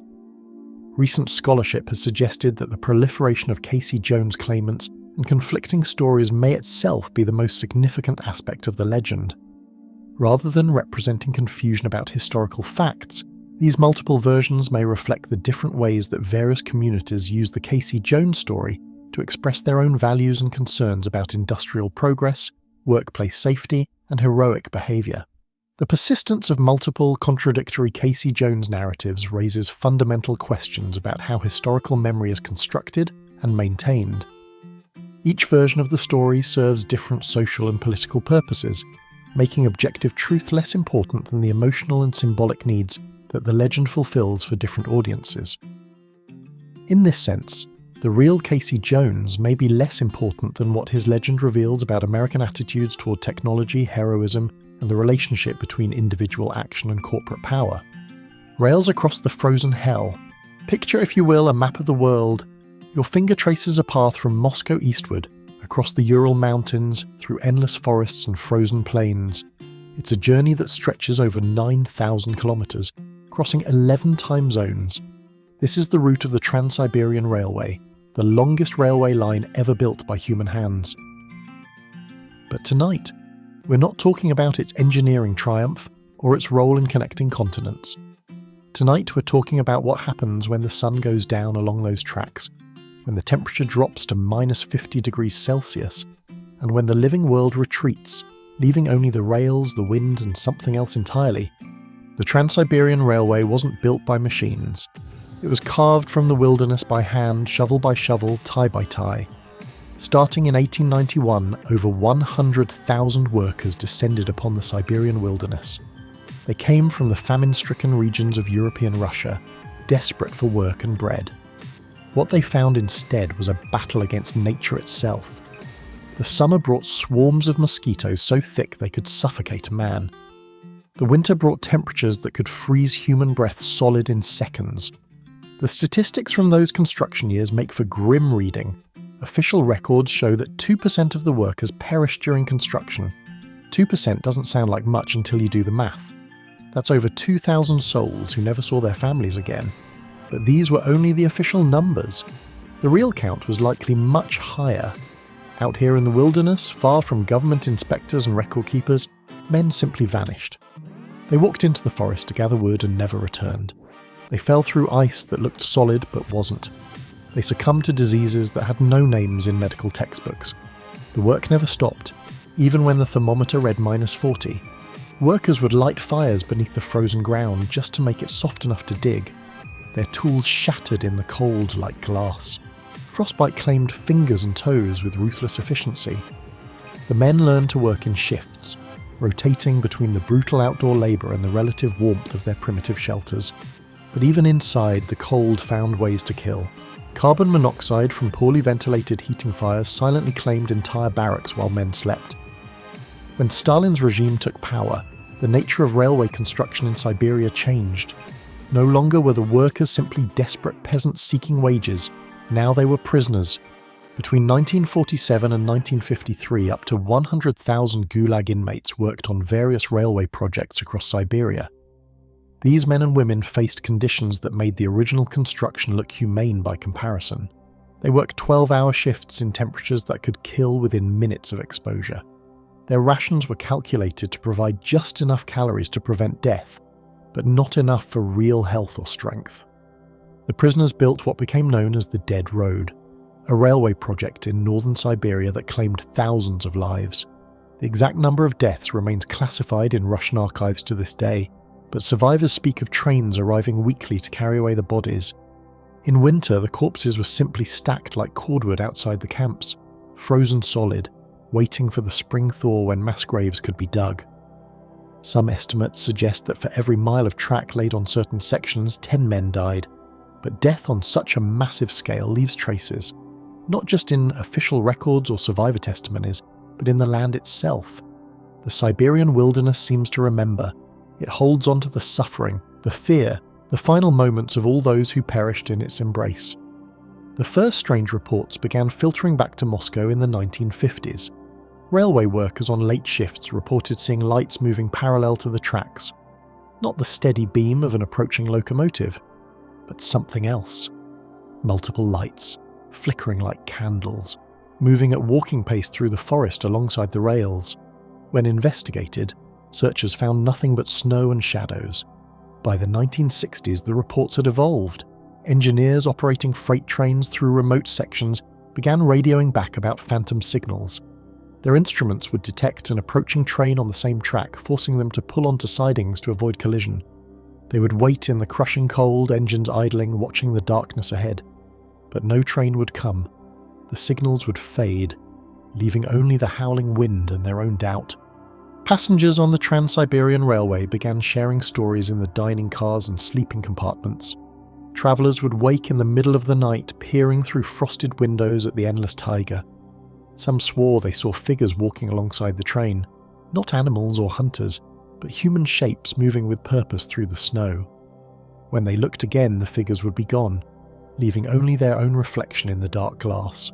The phenomena weren't limited to winter. Summer brought its own mysteries. Track maintenance crews working in remote areas reported finding tools and equipment that didn't belong to them.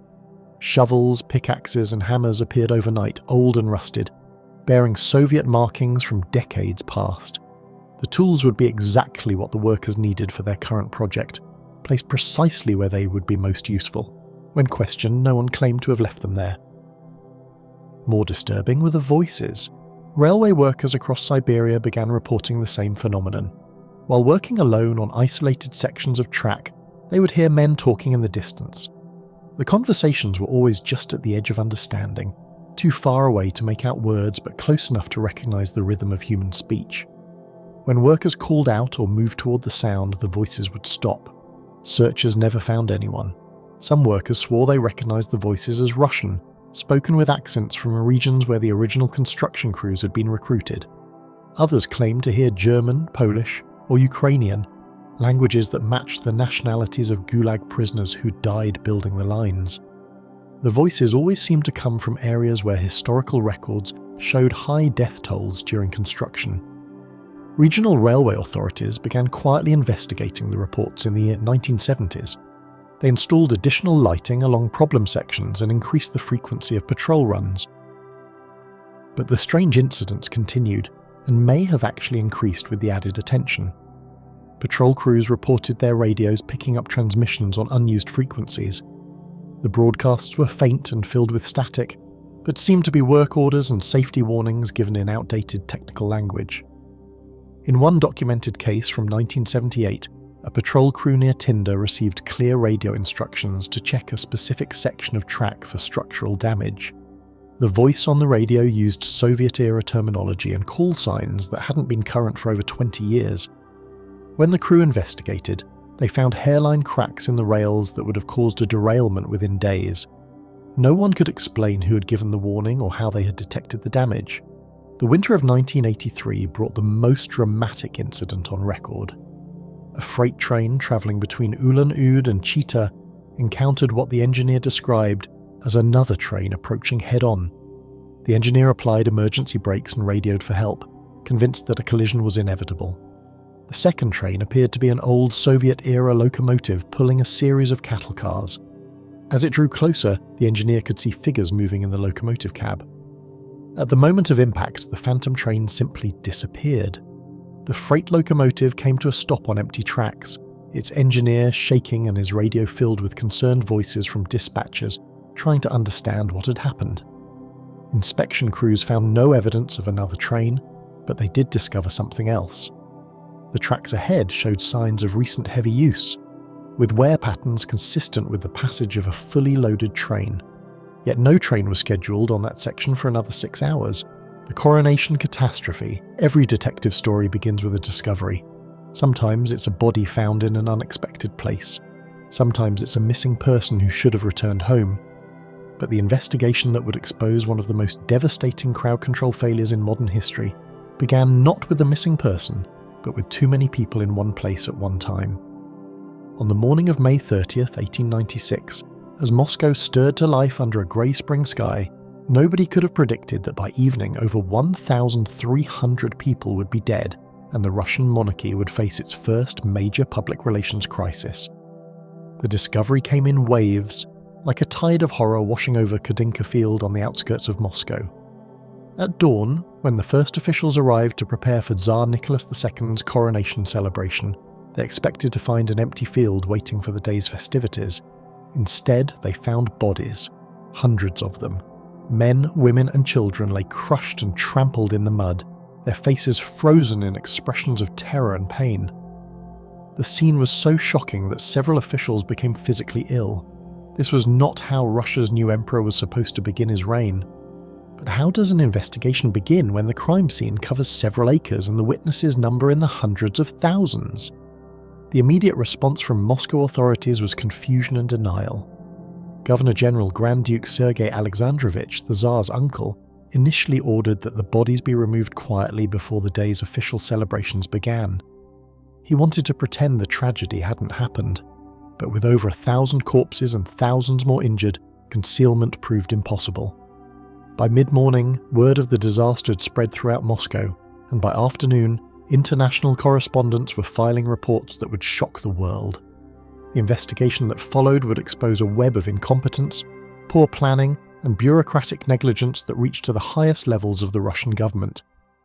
To understand what happened at Kadinka Field, investigators had to reconstruct not just the events of that terrible morning, but the weeks of preparation that led to the disaster. The first phase of the investigation focused on the planning process. Kadinka Field had been chosen as the site for the popular celebration because it was large enough to accommodate huge crowds and close enough to Moscow to be accessible. The field was normally used as a military training ground, which meant it was already marked with trenches, pits and obstacles left over from army exercises. These hazards were well known to military officials, but somehow no one thought to remove them or even mark them clearly before 500,000 civilians were invited to gather there. Investigators discovered that the celebration planning had been divided among several different government departments, none of which communicated effectively with the others. The Moscow police were responsible for crowd control, but they had no experience managing gatherings of this size. The military controlled the field itself, but took no responsibility for civilian safety. The court officials who organised the gift distribution had never considered the logistics of handing out presents to hundreds of thousands of people. Each department assumed someone else was handling the details that would prove crucial. The second phase of the investigation examined the physical layout of the disaster site. Kadinka Field covered about 1.5 square kilometres, but the gift distribution was planned for a much smaller area. Investigators mapped out a bottleneck design that was guaranteed to create dangerous overcrowding.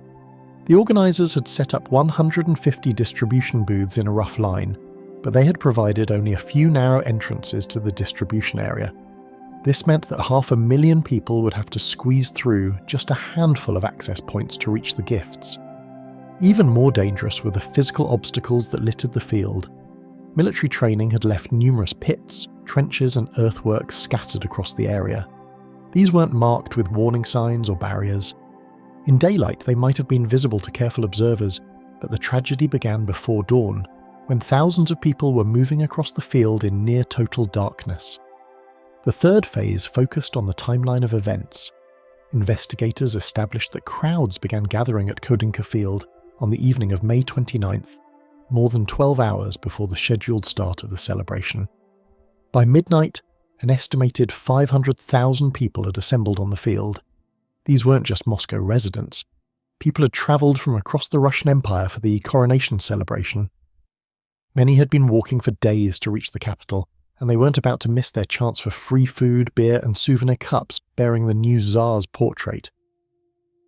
The crowd grew restless as the night wore on. People were hungry, tired and increasingly anxious about securing their gifts.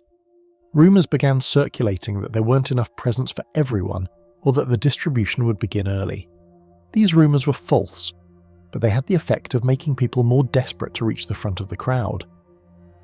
The fourth phase of investigation examined what investigators would later call the trigger event. At approximately 5 a.m, someone in the crowd, investigators never determined who, shouted that gift distribution was beginning. This was not true. The booths weren't even fully set up yet. But in the pre-dawn darkness, with 500,000 anxious people packed into an inadequate space, truth became irrelevant. The crowd began to move. What happened next was what modern crowd dynamics experts call a crowd crush. This wasn't a traditional stampede where people run in panic. Instead, it was a slow-motion disaster where the sheer pressure of human bodies created forces that no individual could resist. People at the back of the crowd pushed forward, unaware that people at the front had nowhere to go. The pressure built gradually, but relentlessly. Investigators calculated that in some areas of the crowd, the pressure reached levels that could literally squeeze the air from people's lungs. Those who fell were trampled not by panicking runners, but by other victims who had no choice but to step on them. The physical evidence showed that many victims died not from traumatic injuries, but from suffocation as the crowd compressed around them. The investigation revealed multiple points where the disaster could have been prevented. Police barriers had been set up incorrectly, creating bottlenecks rather than managing crowd flow. The officers on duty, fewer than 1,800 for a crowd of 500,000, had received no training in crowd control techniques. When the crush began, they had no idea how to respond. Many simply fled. Communication failures compounded the disaster. The few telephone lines to the field were quickly overwhelmed. Police commanders couldn't coordinate with their officers. Military units stationed nearby weren't notified of the emergency for hours. By the time organised help arrived, the worst of the tragedy was over. The fifth phase of investigation focused on the official response after the disaster became apparent. This revealed perhaps the most damaging evidence of all. Grand Duke Sergei Alexandrovich, as Moscow's Governor-General, was responsible for public safety. When informed of the catastrophe, his first concern was not for the victims but for the day's schedule. He ordered that the celebration proceed as planned, arguing that cancellation would dishonour the new Tsar. Even more controversial was the Tsar's own response. Nicholas II had been informed of the tragedy by mid-morning, but he chose to attend a scheduled ball at the French embassy that evening. To many observers, both Russian and foreign, This seemed to demonstrate callous indifference to his subjects' suffering. The image of the Tsar dancing while his people lay dead would haunt his reputation for the rest of his reign. The final phase of investigation dealt with accountability and consequences. Despite clear evidence of negligence and poor planning, no high-ranking officials were ever prosecuted for the disaster. Grand Duke Sergei Alexandrovich kept his position as Governor-General. The Tsar faced no official consequences beyond public criticism. Lower-level officials were quietly transferred or forced to resign, but the systemic problems that caused the disaster remained unchanged. The investigation's findings were partially suppressed by government censors, but enough details leaked to the press to fuel public outrage. Opposition newspapers called the disaster a symbol of the government's incompetence and indifference to ordinary Russians. Revolutionary groups used the tragedy as propaganda, arguing that it proved the monarchy's unfitness to rule. International reaction was equally damaging. Foreign newspapers described the disaster as evidence of Russian backwardness and governmental failure. Diplomatic observers noted the contrast between the lavish coronation ceremonies and the government's inability to protect its own citizens during a celebration. Despite multiple investigations and commissions, key questions about the Kodinka disaster remain unanswered to this day. No one was ever definitively identified as the person who shouted the false announcement that triggered the crush. The exact sequence of decisions that led to such inadequate security preparations was never fully reconstructed. Most importantly, investigators never adequately explained how so many experienced officials could have so completely failed to anticipate the obvious dangers of the event's design. The Kodinka field disaster would prove to be a preview of the systematic failures that would eventually bring down the Russian monarchy. The same combination of poor planning, inadequate communication, bureaucratic infighting, and official indifference to public welfare would appear repeatedly throughout Nicholas II's reign. In many ways, the investigation that began on that terrible morning in 1896 would continue for the next 21 years, culminating in the revolution that would end the Romanov dynasty forever. The underground predator. There are moments in history when a single name becomes a symbol of terror, when ordinary people change their daily routines because of one individual's actions. In Victorian London, that name was Jack the Ripper. But while the world focused on the blood-soaked streets of Whitechapel, another killer may have been stalking the shadows beneath the city. This is the story of the men who worked in those shadows, and the disturbing possibility that the most famous serial killer in history might have had a connection to the railways that were transforming London forever. Charles Alan Lechmere woke up at 3:20 a.m. on August 31st, 1888, just like he did every working day. At 38 years old, he was a carman, a driver who transported goods across London's bustling streets. He lived at 22 Doveton Street in Bethnal Green with his wife Elizabeth and their growing family. In a few hours, he would become the most important witness in the most infamous murder case in British history. But for now, he was just another working man getting ready for another day. Lechmere's morning routine was simple. He would walk from his home to his workplace at Broad Street, a journey that took him through some of the poorest and most dangerous neighbourhoods in London. This morning, his path would take him down Bucks Row, a narrow street lined with warehouses and slaughterhouses. The smell of blood and death was nothing unusual here. It was the scent of honest work, of men making their living in the meat trade. At approximately 3:45 a.m, Lechmere spotted what looked like a bundle of clothing lying across the gateway to a stable yard. As he approached, he realised it wasn't clothing at all. It was a woman, lying on her back with her skirts pulled up around her waist. Her throat had been cut so deeply that her head was nearly severed from her body. This was Mary Ann Nichols, and she had just become Jack the Ripper's first canonical victim. What happened next would fuel theories and speculation for over a century. Another man, Robert Paul, came walking down Bucks Row and found Lechmere standing over the body. Paul later told reporters that Lechmere seemed to be examining the woman, though Lechmere claimed he was simply trying to determine if she was alive or dead. Together, they decided to find a policeman and report their grisly discovery. But here's where Charles Lechmere's story becomes complicated. When they found police constable Jonas Mizen, Lechmere gave his name as Charles Cross. This wasn't exactly a lie. Cross was his stepfather's surname, and he had used it occasionally throughout his life. But it wasn't the name he was known by to his family, his employers, or his neighbours. Why would a man discovering a murder victim give a false name to the police? The answer to that question would remain hidden for over a century. It wasn't until the early 2000s that researchers finally connected Charles Cross the witness with Charles Lechmere the carman.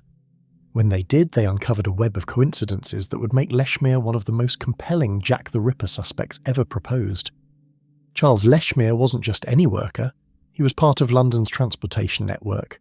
He drove carts loaded with meat and other goods from the docks and warehouses of East London to markets and businesses throughout the city.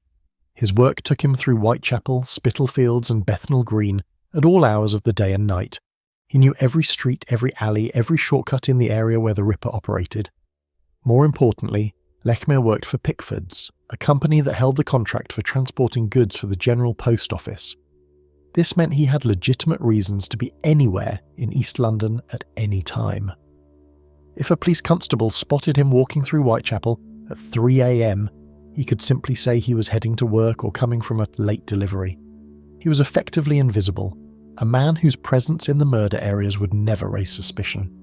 The timing of Lechmere's daily routine is particularly intriguing. His shift began at 4 a.m. at Broad Street, which meant he would typically leave home around 3:30 a.m. to make the 20-minute walk. All 5 of the canonical Jack the Ripper murders occurred during times when Lechmere would normally have been walking to work through the murder areas. It's a coincidence that modern investigators find difficult to ignore, but Lechmere's connection to the transportation industry goes deeper than just his daily commute. His family had roots in the railway business, his stepfather had worked for the railways, and several of his relatives were employed in various transportation jobs around London. They were part of the vast network of workers who kept Victorian London moving, men who understood the rhythm of the streets, who knew when areas would be busy and when they would be deserted. The Victorian railway system created a new class of worker, men who moved through the city like ghosts, loading and unloading cargo, maintaining tracks and stations, conducting trains through tunnels and over bridges. These workers had access to areas that ordinary citizens never saw.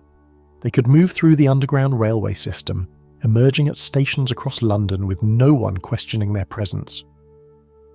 Franz Müller had already shown how a man connected to London's transportation network could use it for murder.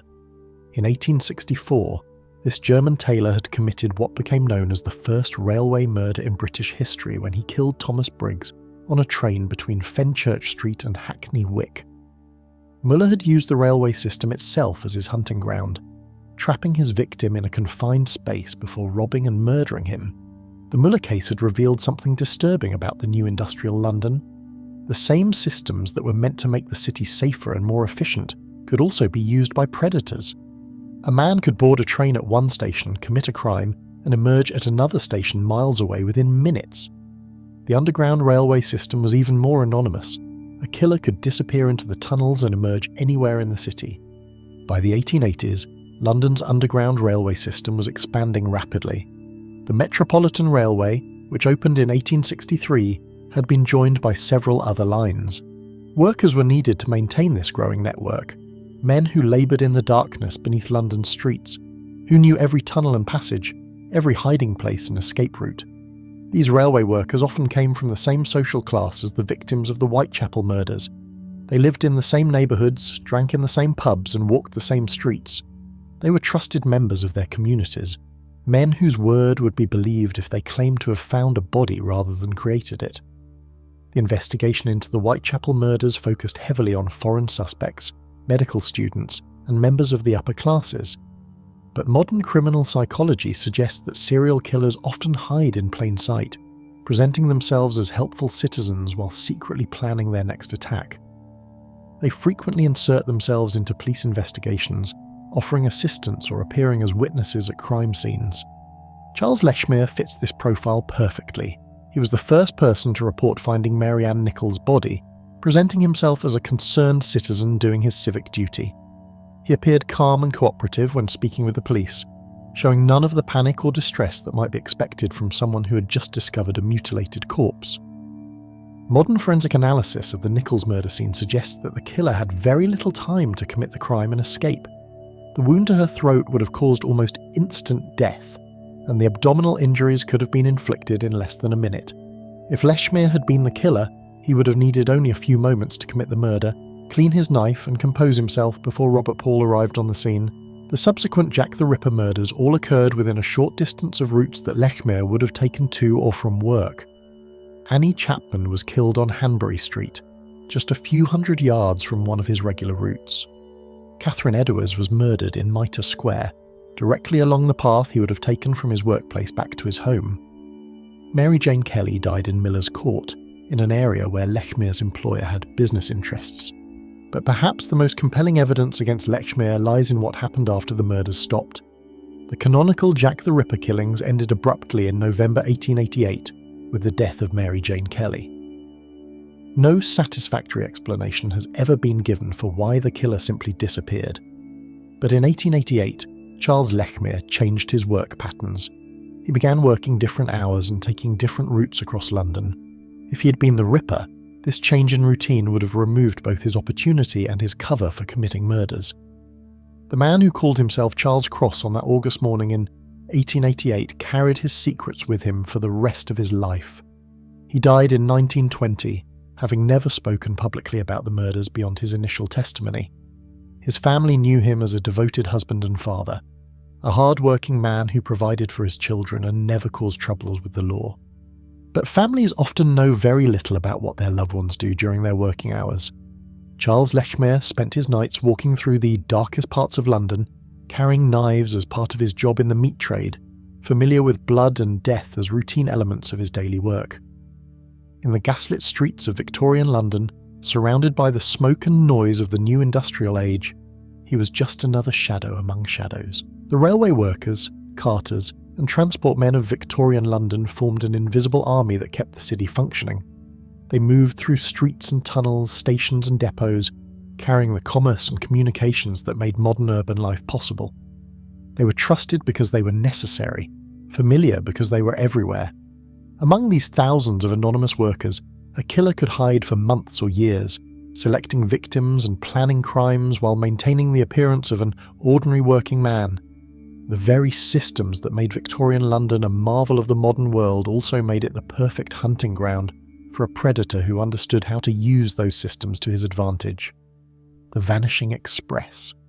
The telegram arrived at the Brussels headquarters of Compagnie Internationale des Wagons-Lits at 3:47 a.m. on March 15, 1934. It was brief, urgent, and impossible. Orient Express Marseille to Istanbul compartment 7, passenger missing blood on seat, no body found, train search stop. The night dispatcher stared at the words, reading them 3 times before reaching for the telephone. In the golden age of luxury rail travel, passengers simply did not vanish from locked sleeping compartments while travelling at 60 miles per hour through the French countryside. But to understand how Count Stefan Bathory could disappear from a moving train without a trace, we must go back to the beginning. Back to October 4th, 1883, when Georges Nagelmakers launched his vision of luxury travel across Europe. The Orient Express wasn't just a train, it was a promise that the wealthy and powerful could travel from Paris to Constantinople in unparalleled comfort and absolute safety. The train that pulled out of Paris on that historic first journey carried only 40 passengers, but what passengers they were. Kings and queens, diplomats and spies, industrialists and adventurers, all drawn by the romance of crossing an entire continent without leaving their mobile palace. The sleeping cars were fitted with Belgian lace curtains. The dining car served 7-course meals on china bearing the company's Golden Lion crest, and the observation car offered leather armchairs where passengers could sip champagne while watching empires roll past their windows. By the 1920s, the Orient Express had become more than a train. It was a symbol of European civilization at its peak. 3 times weekly, the blue and gold carriages departed from the Gare de l'Est in Paris, carrying their precious cargo of Europe's elite across borders that meant nothing to those with enough money and the right connections. The passenger manifests read like a who's who of international society: Russian Grand Dukes fleeing the revolution, German industrialists rebuilding their fortunes, American millionaires collecting European titles like souvenirs. Among these regular travellers was Count Stefan Bathory, heir to a Hungarian fortune built on mining and steel production. At 43, the Count was known throughout European society as a charming dinner companion, an accomplished horseman, and a devoted collector of medieval manuscripts. He was also, according to French intelligence files that wouldn't be discovered until decades later, a sophisticated smuggler who used his diplomatic immunity and social connections to move everything from stolen artworks to industrial secrets across international borders. The Count's journey began routinely enough on March 12, 1934. He boarded the Orient Express in Paris carrying only a leather satchel and a single suitcase, both of which were placed in his private sleeping compartment by the train's attendant. Compartment 7 was one of the most expensive on the train, featuring a private wash basin, a fold-down bed with Egyptian cotton sheets, and most importantly a door that locked from the inside with a deadbolt that could only be opened with a key held by the passenger. The first night of the journey passed without incident. The Count dined in the restaurant car, sharing a table with a Belgian diamond merchant and an Italian opera singer. According to witnesses, he seemed relaxed and jovial, discussing his plans to visit archaeological sites in Turkey.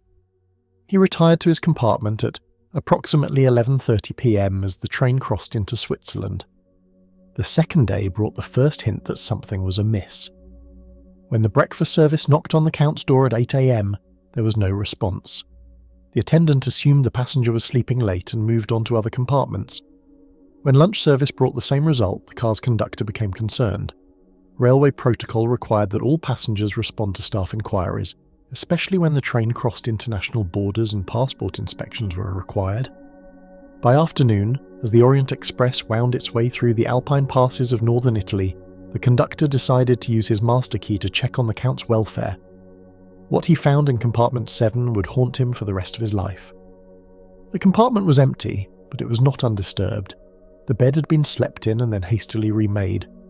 The Count's suitcase was gone, but his leather satchel remained on the small table, its contents scattered as if someone had searched through them quickly. Most disturbing of all, there were dark stains on the seat cushions that looked suspiciously like dried blood. The conductor immediately notified the train's chef de train, who ordered a complete search of every car, every compartment, every storage space, and every possible hiding place on the entire train. The Orient Express was pulled onto a siding at Milan, where Italian police joined the search. They examined the roof, the undercarriage, the engine, the coal tender, and every inch of track the train had covered since leaving Paris. Count Stefan Bathory had simply vanished. The investigation that followed would reveal disturbing facts about several passengers on that fateful journey. The Belgian diamond merchant turned out to be a known fence for stolen gems, travelling under a false identity. The Italian opera singer was actually a German intelligence operative whose real name was Klaus Richter.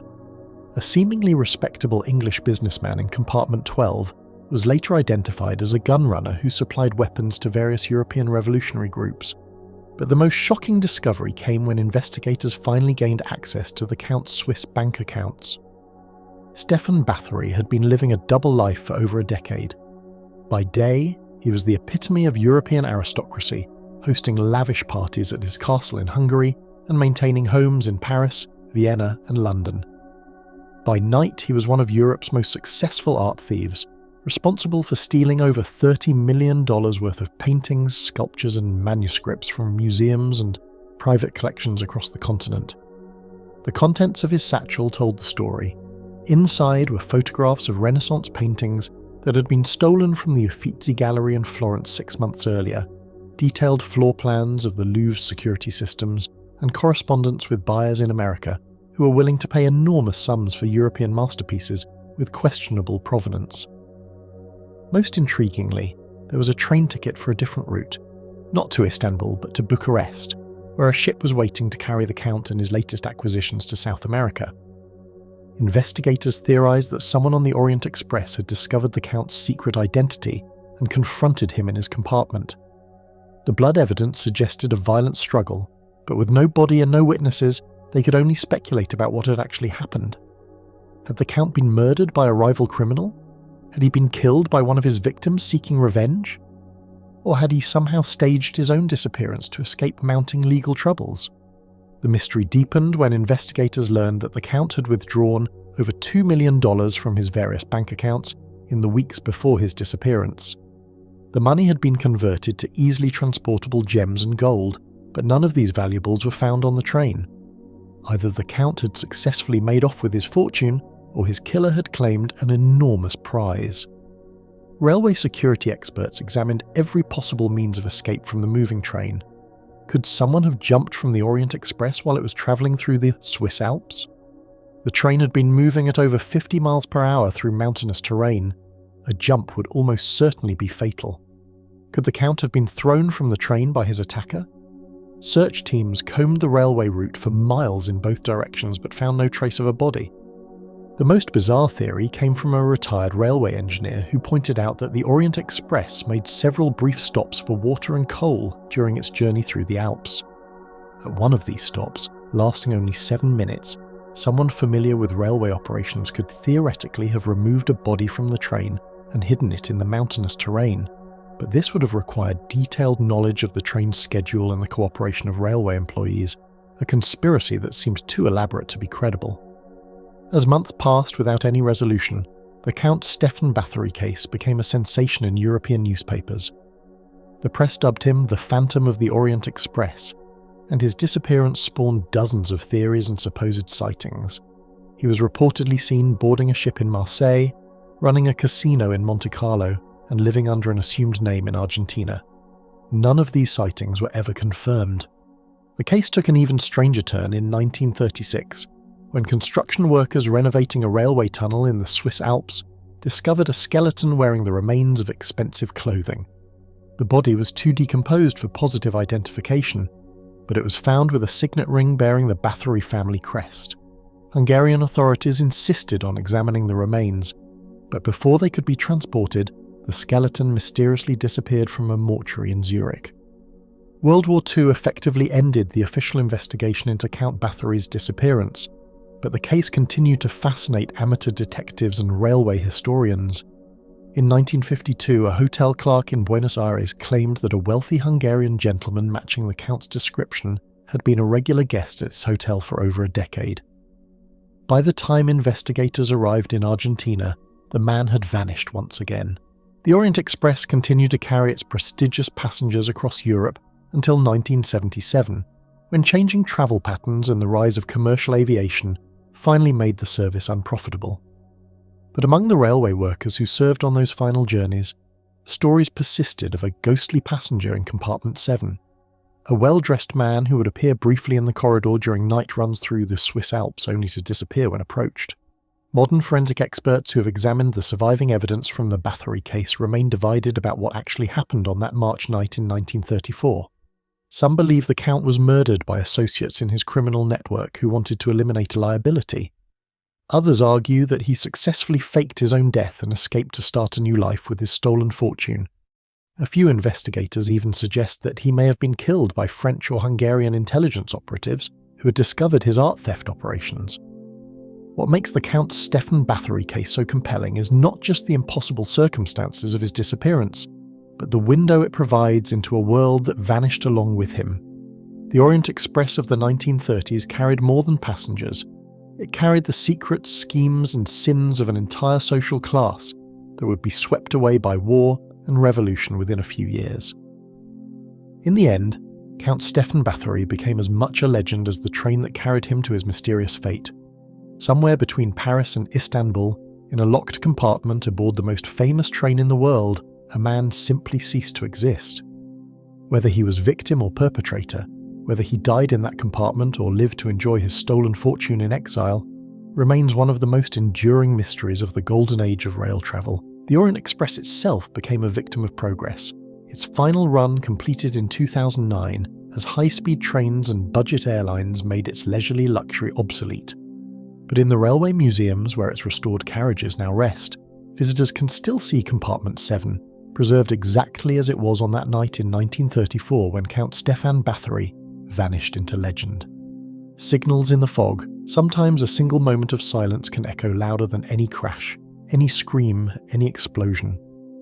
In the rural borderlands between England and Scotland, where rolling hills fade into morning mist, and the only sounds are the whistle of wind through heather and the distant clatter of wheels on rails, there stands a memorial to such a moment. A moment when the ordinary rhythm of railway life was shattered not by dramatic failure or enemy action, but by something far more disturbing: the inexplicable behaviour of two men in a signal box on a foggy morning in May 1915. The Caledonian railway line that runs through this countryside had served travellers and freight for decades without serious incident. The route from Carlisle to Glasgow was a vital artery connecting England and Scotland, carrying everything from coal and cattle to passengers bound for the industrial cities of the north.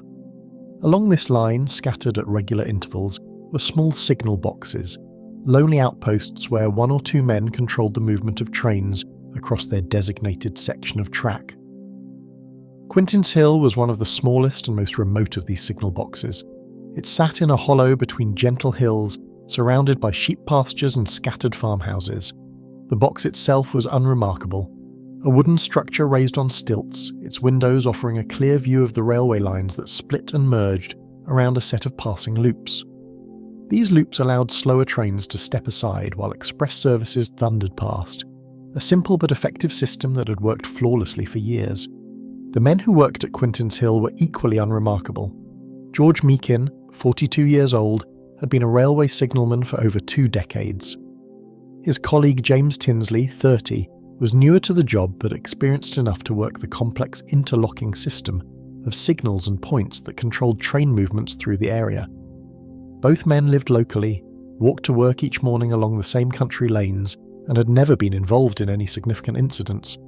They were exactly the sort of steady, reliable workers that railway companies depended upon. But on the morning of May 22, 1915, something was different. The change was subtle at first, small deviations from routine that individually meant nothing but together created a pattern that would prove catastrophic. It began with fog, thick, heavy fog that rolled in from the Solway Firth during the night, reducing visibility to mere yards and muffling all sound. Railway workers knew fog well. It slowed operations, made signals harder to see, and required extra caution from drivers and signalmen alike. But fog was a regular part of working on the Scottish border, and experienced railwaymen had learned to adapt their procedures accordingly. What was unusual about this morning was not the weather, but the behaviour of the men in the signal box. George Meakin should have ended his night shift at 6 a.m. when James Tinsley arrived to take over the day duties. This handover was a critical moment in railway operations. The night signalman would brief his replacement on the current positions of all trains, the status of the signals and points, and any special circumstances that might affect the morning's operations. It was a conversation that could mean the difference between safe operations and disaster. But on this morning, the handover conversation never properly took place. Tinsley arrived late, nearly an hour late, and when he did appear, both men seemed distracted. Instead of conducting the usual briefing, they engaged in casual conversation about newspapers and local gossip. Meakin, who should have left for home, remained in the signal box reading a paper. Tinsley, who should have been focused on taking control of the railway section, busied himself with paperwork. What happened next defies easy explanation. James Tinsley, now supposedly in charge of the signal box, made a series of decisions that experienced railway investigators would later describe as inexplicable. First, he authorised the movement of a local passenger train onto the main line, placing it directly in the path of an approaching express service. Then, incredibly, he seemed to forget entirely that he had done so. The local train, a small service carrying just a handful of early morning commuters, was shunted onto the southbound main line to allow a freight train to pass. This was a routine manoeuvre, but it required the signalman to remember that the main line was now blocked and to set his signals accordingly. For reasons that remain unclear, Tinsley failed to do this.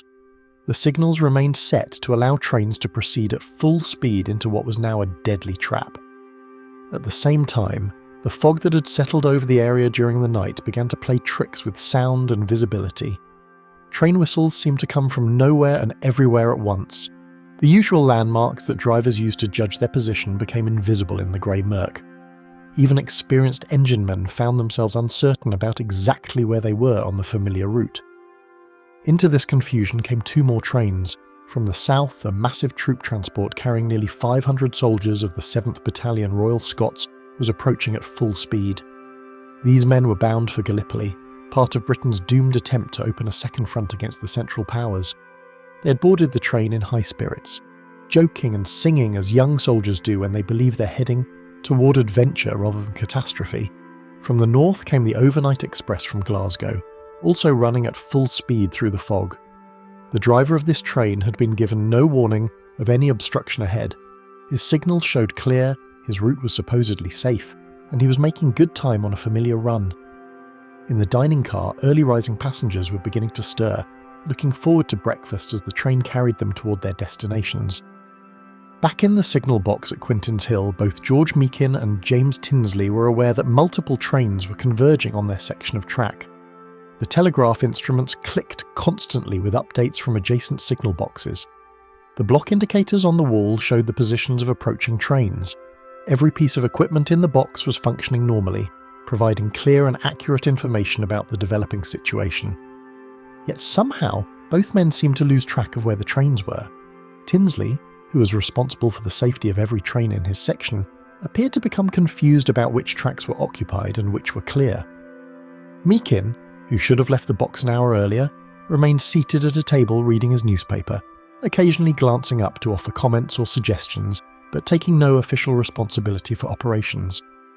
The fog outside grew thicker as the morning progressed, but inside the signal box visibility was perfect.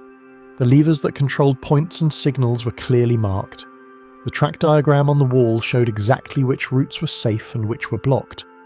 The telegraph instruments provided constant updates from neighbouring signal boxes. Both men had years of experience and had handled similar situations hundreds of times before. At 6:42 a.m, the southbound troop train rounded a curve and emerged from a cutting into the straight section of track leading to Quintin's Hill.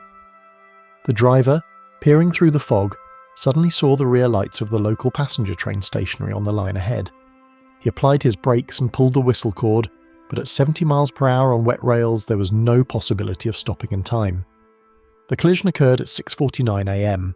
The heavy troop train, its 5 wooden coaches packed with soldiers, smashed into the rear of the local passenger service with tremendous force. The impact was so violent that the first coach of the troop train was completely destroyed, its occupants killed instantly. The wooden coaches, lit by gas lamps and heated by coal fires, immediately burst into flames. But the disaster was far from over. The collision had occurred on a busy stretch of railway, and other trains were still approaching through the fog. Less than a minute after the first impact, the northbound Glasgow Express running at full speed ploughed into the wreckage.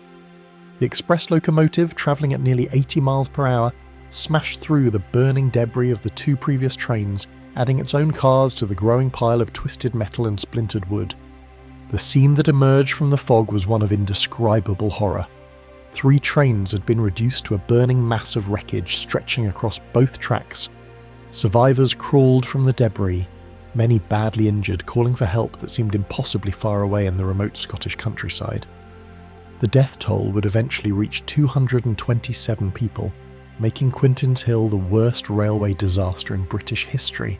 But even as rescue workers rushed to the scene and investigators began their inquiries, questions were already being raised about the behaviour of the 2 signalmen. George Meakin and James Tinsley were found in their signal box, apparently in a state of shock, unable to provide coherent explanations for their actions. Both men claimed to have forgotten about the local train on the main line, but investigators found this impossible to believe. The official inquiry that followed would uncover evidence that both men had been engaged in irregular practices for months. They had been falsifying logbooks to cover up late starts and unauthorised absences. They had been allowing unauthorised personnel into the signal box. Most disturbing of all, they had developed a casual attitude towards safety procedures that bordered on the criminally negligent. Yet even these discoveries failed to fully explain what had happened on that foggy morning. Experienced investigators, men who had seen every type of railway accident and human error, found themselves baffled by the sequence of mistakes that led to the disaster. How could 2 experienced signalmen, working with functioning equipment in perfect conditions, make such a series of elementary errors? Some witnesses reported strange behaviour in the signal box during the hours leading up to the collision. A track maintenance worker claimed to have seen both signalmen standing motionless at their posts for several minutes, as if they were listening to something. A farmer walking past the box said the men inside appeared to be having an animated conversation with someone who wasn't there. The fog itself seemed to take on an almost supernatural quality in the testimony of survivors. Several witnesses described it as unusually thick and persistent, hanging over the crash site for hours after the accident while clearing from the surrounding countryside. Rescue workers reported feeling disoriented and confused while working in the fog, as if it was somehow affecting their judgment and perception. In the end, both George Meakin and James Tinsley were convicted of manslaughter and sentenced to prison. But their convictions brought no real closure to the mystery of Quintin's Hill. The official explanation that two experienced signalmen had simultaneously suffered from catastrophic lapses in judgment satisfied the legal requirements but left many questions unanswered. The signal box at Quintin's Hill was eventually demolished and replaced, but railway workers in the area continued to report unusual experiences. Some claimed to hear voices calling out train numbers and signal instructions on foggy mornings, as if the ghosts of Meakin and Tinsley were still trying to prevent the disaster that had already occurred. Others reported seeing figures in the windows of signal boxes that had been abandoned for decades, the saboteur's shadow. The discovery came as an afterthought, buried in a stack of mundane railway maintenance reports that had been gathering dust in a German archive for over 60 years. In 1998, a researcher studying wartime transportation logistics stumbled across a series of incident reports from the Deutsche Reichsbahn dating to 1943. The reports all shared a similar pattern: unexplained damage to railway infrastructure, sophisticated sabotage operations that showed professional knowledge and complete failure to identify the perpetrators. What made these particular cases unusual was not their existence. Railway sabotage was common during World War II, but their precision, their timing, and the fact that they occurred in areas where no known resistance groups were operating. The first case that caught investigators' attention was designated Incident 47B in the German files. On the night of March 15, 1943, a critical railway bridge over the Rhine near Mannheim suffered what appeared to be a catastrophic structural failure. The bridge, which carried vital military supplies toward the Eastern Front, collapsed just hours before a heavily loaded ammunition train was scheduled to cross. The timing seemed providential, until German engineers examined the wreckage more closely. Their investigation revealed that the bridge hadn't failed due to structural weakness or Allied bombing. Instead, someone had placed precisely calculated explosive charges at key support points, creating a collapse that looked like natural failure but was actually the result of sophisticated sabotage. The perpetrators had demonstrated an intimate knowledge of German engineering practices, using the bridge's own design principles against it. More puzzling still, they had managed to access a heavily guarded facility without triggering any alarms or leaving any trace of their presence. German security forces launched an immediate investigation, deploying resources that would normally have been reserved for major resistance operations. They interrogated railway workers, examined travel documents, and conducted house-to-house searches in nearby communities. The investigation team was led by Oberfuhrer Klaus Brenner, a career SS officer with extensive experience in counter-resistance operations. Brenner had successfully broken up dozens of sabotage networks across occupied Europe, but the Mannheim case would prove different from anything he had encountered before. The investigation's first phase focused on identifying possible perpetrators. German intelligence maintained detailed files on all known resistance groups in the region, but none showed the technical expertise required for such a sophisticated operation.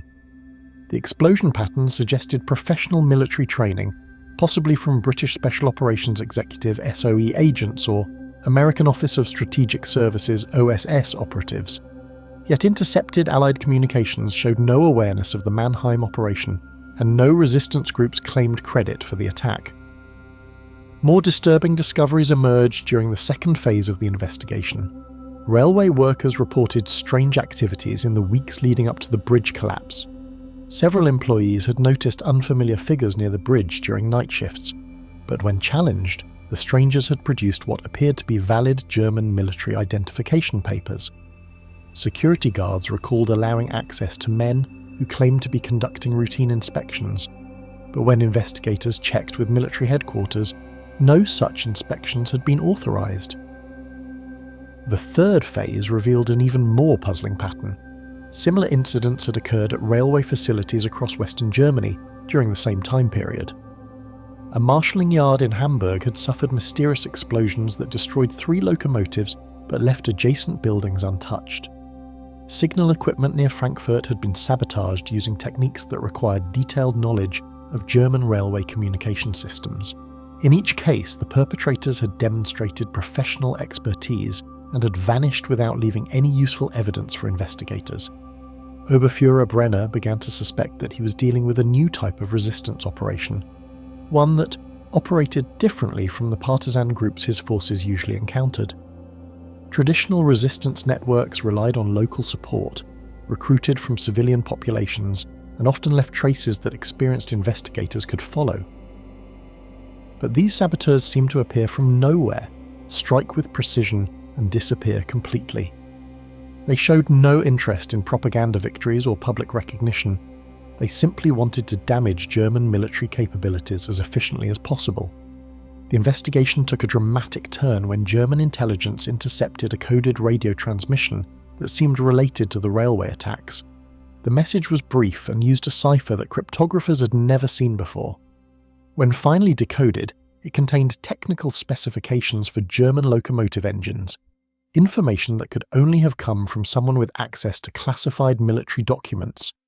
The transmission was traced to a location near the Swiss border, but when German agents searched the area, they found only an abandoned radio transmitter with no fingerprints or other identifying evidence. Evidence from the fourth phase suggested that the saboteurs were receiving inside information from sources within the German railway system itself. The attacks consistently targeted the most critical components of the transportation network, hitting bridges and facilities whose destruction would cause maximum disruption to military operations. This level of strategic intelligence suggested either extensive reconnaissance or cooperation from German personnel with detailed knowledge of railway operations. Security sweeps of railway facilities uncovered disturbing anomalies in personnel records. Several employees at targeted locations had been hired during the previous year, all with impeccable credentials and references that proved impossible to verify. When investigators attempted to trace the backgrounds of these workers, they discovered that the men had apparently vanished from their positions just days before the attacks occurred. Their personnel files contained photographs and identification documents, but the physical descriptions varied significantly from witness accounts of the actual employees. The fifth phase of investigation revealed the most troubling evidence yet. German counterintelligence discovered that someone had been systematically copying classified railway documents from various facilities across the region. The copying appeared to have been done by multiple individuals working independently, suggesting a coordinated intelligence operation rather than opportunistic theft. More alarming still, the document theft showed knowledge of German security procedures that could only have come from someone familiar with SS operational methods.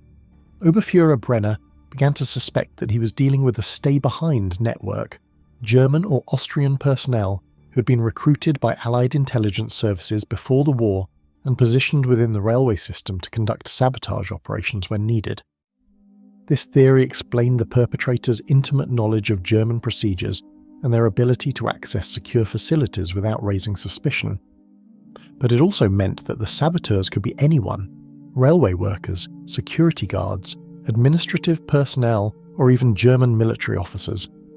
The investigation expanded to include psychological profiling of railway employees, detailed background checks extending back for generations, and surveillance operations that consumed enormous resources. Yet the attacks continued with clockwork regularity. Every 2 to 3 weeks, another critical piece of railway infrastructure would be destroyed or damaged, always using methods that showed professional expertise and always without leaving any trace of the perpetrators. By autumn 1943, the German investigation had grown to include over 200 personnel from various security agencies, but they were no closer to identifying the saboteurs than they had been 6 months earlier. Worse still, the attacks were beginning to affect German military operations on the Eastern Front.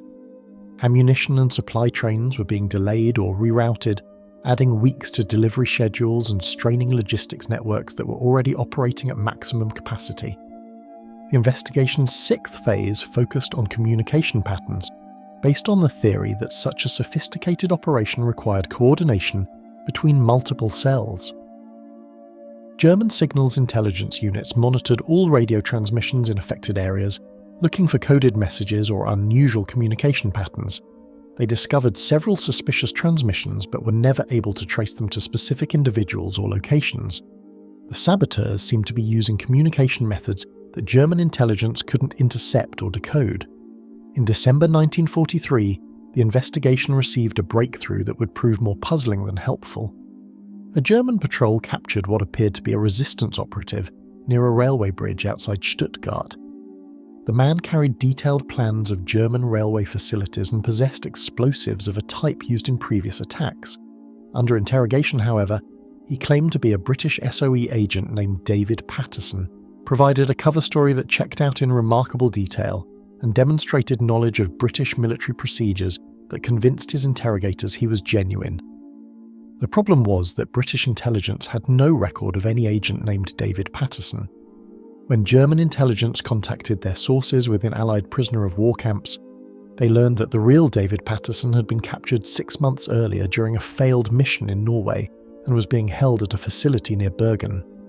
The man in German custody was apparently using a stolen identity, but his knowledge of SOE operations was so detailed that investigators wondered if he might be a genuine British agent whose mission had been so secret that not even his own organisation knew about it.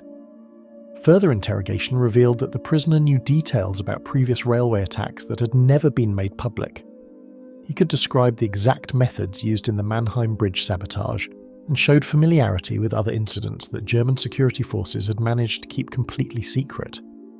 Yet, when pressed for information about his handlers or other members of his network, he claimed to work alone and to have received his intelligence through dead drops from sources he had never met. The prisoner's story raised more questions than it answered. If he was indeed working alone, how had he acquired such detailed intelligence about German railway operations? If he was part of a larger network, why was he carrying enough evidence to expose the entire operation when he was captured? Most puzzling of all, how had he managed to operate for months in areas where German security was at its tightest, without being detected by any of the extensive surveillance operations that Oberfuhrer Brenner had deployed? The investigation effectively ended in February 1944, when Oberfuhrer Brenner was transferred to other duties, and the prisoner claiming to be David Patterson was found dead in his cell under circumstances that remain classified in German archives to this day. The railway attack stopped abruptly, but whether this was due to the prisoner's death or to other factors remains unknown. Post-war investigations by Allied intelligence services proved equally frustrating. When British and American researchers gained access to German wartime files, they found extensive documentation of the railway attacks but no definitive explanation for who had carried them out. The SOE and OSS had no records of operations matching the German descriptions, and known resistance groups in the affected areas denied any involvement in the attacks. Modern historical analysis has failed to resolve the mystery. Some researchers believe the attacks were carried out by a Soviet intelligence network that operated independently of Western Allied services. Others suggest that German security forces may have staged some of the incidents themselves as part of an internal power struggle or to justify increased security measures. A few historians have proposed that the saboteurs were German military officers who opposed the Nazi regime and used their positions to conduct covert operations against their own forces. The identity of the railway saboteurs remains one of World War II's most intriguing unsolved mysteries, complicated by the destruction of records, the deaths of potential witnesses, and the Cold War politics that made comprehensive post-war investigations impossible. Somewhere in the shadows of wartime Europe, a group of individuals conducted one of the most successful sabotage campaigns of the entire conflict, then vanished into history without revealing their names, their loyalties, or their ultimate fate. The Devil's Curve. Every railway system in the world has them. Those stretches of track where accidents happen with disturbing regularity, places where trains derail, collide, or simply vanish more often than statistics suggest they should. Railway engineers have clinical names for these locations, accident black spots or high-risk corridors. But among the workers who must travel these routes daily, they have darker names. Names whispered in crew rooms and repeated in cautionary tales. Places like Duffy's Cut, 30 miles west of Philadelphia, where 57 Irish immigrant workers died in the summer of 1832 under circumstances that remain hotly debated nearly 2 centuries later. The story begins simply enough, at least according to the Philadelphia and Columbia Railroad Company's official records. In June 1832, Philip Duffy, a contractor from County Donegal, Ireland, brought a crew of his countrymen to Pennsylvania to work on the most difficult section of the new railway line. The stretch of track they were assigned ran through a challenging landscape of rock cuts and steep grades, requiring back-breaking labour with hand tools and black powder. It was dangerous work, but no more so than similar projects across America's expanding frontier. From the perspective of the railway company, what happened next was a tragic but straightforward case of epidemic disease. Cholera was sweeping across America in 1832, killing thousands in cities like New York and New Orleans. When the disease reached the isolated work camp at mile 59 of the Philadelphia and Columbia line, it devastated the Irish workers. Within weeks, all 57 men were dead, their bodies hastily buried in unmarked graves to prevent the spread of infection. The railroad company viewed it as an unfortunate but unavoidable consequence of the times. But the local residents of Chester County told a very different story. According to witnesses who lived near the work site, the Irish workers didn't die slowly from disease. They died quickly, violently, and under circumstances that suggested something far more sinister than cholera. Neighbours reported hearing gunshots in the night, screams that didn't sound like the cries of the sick, and the smell of smoke that seemed to come from burning buildings rather than cooking fires. The perspective of medical professionals who later examined the historical evidence raised even more disturbing questions. Dr. Janet Mond, a forensic anthropologist who studied the case in the 1990s, pointed out that cholera epidemics typically spread gradually through a population, claiming victims over weeks or months. The deaths at Duffy's Cut occurred with suspicious speed and completeness. More significantly, cholera was primarily an urban disease in 1832, thriving in the crowded, unsanitary conditions of cities. An isolated work camp with access to fresh water should have been relatively safe. From the viewpoint of Irish-American historians, the Duffy's Cut incident represented something much larger and more troubling: systematic violence against Irish immigrants during one of the most anti-Catholic periods in American history. The 1830s saw numerous attacks on Irish workers across the country, driven by nativist sentiment and economic competition. The Know Nothing movement was gaining power, preaching that Irish Catholics were fundamentally incompatible with American democracy. In this context, the mass death of 57 Irish workers began to look less like a medical tragedy and more like a hate crime. Local folklore provided yet another perspective on the events. Stories passed down through generations of Chester County families described the Irish workers as victims of a coordinated attack by local vigilantes. According to these accounts, the workers had been accused of bringing cholera to the area, leading to mob violence that killed the entire crew. The railroad company, facing liability and bad publicity, had covered up the murders by spreading the story of a natural epidemic. Modern archaeological evidence has added new layers of complexity to the mystery. In 2009, researchers using ground-penetrating radar located what appeared to be mass burial sites near the original work camp.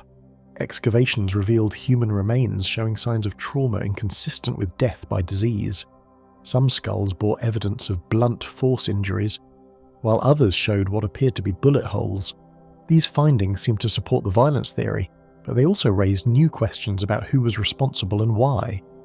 The perspective of railroad historians offers a different interpretation entirely. They point out that railway construction in the 1830s was notoriously dangerous under the best of circumstances. Workers used primitive tools and untested techniques to blast through rock and level grades. Accidents involving black powder explosions, falling rocks, and collapsing excavations were common.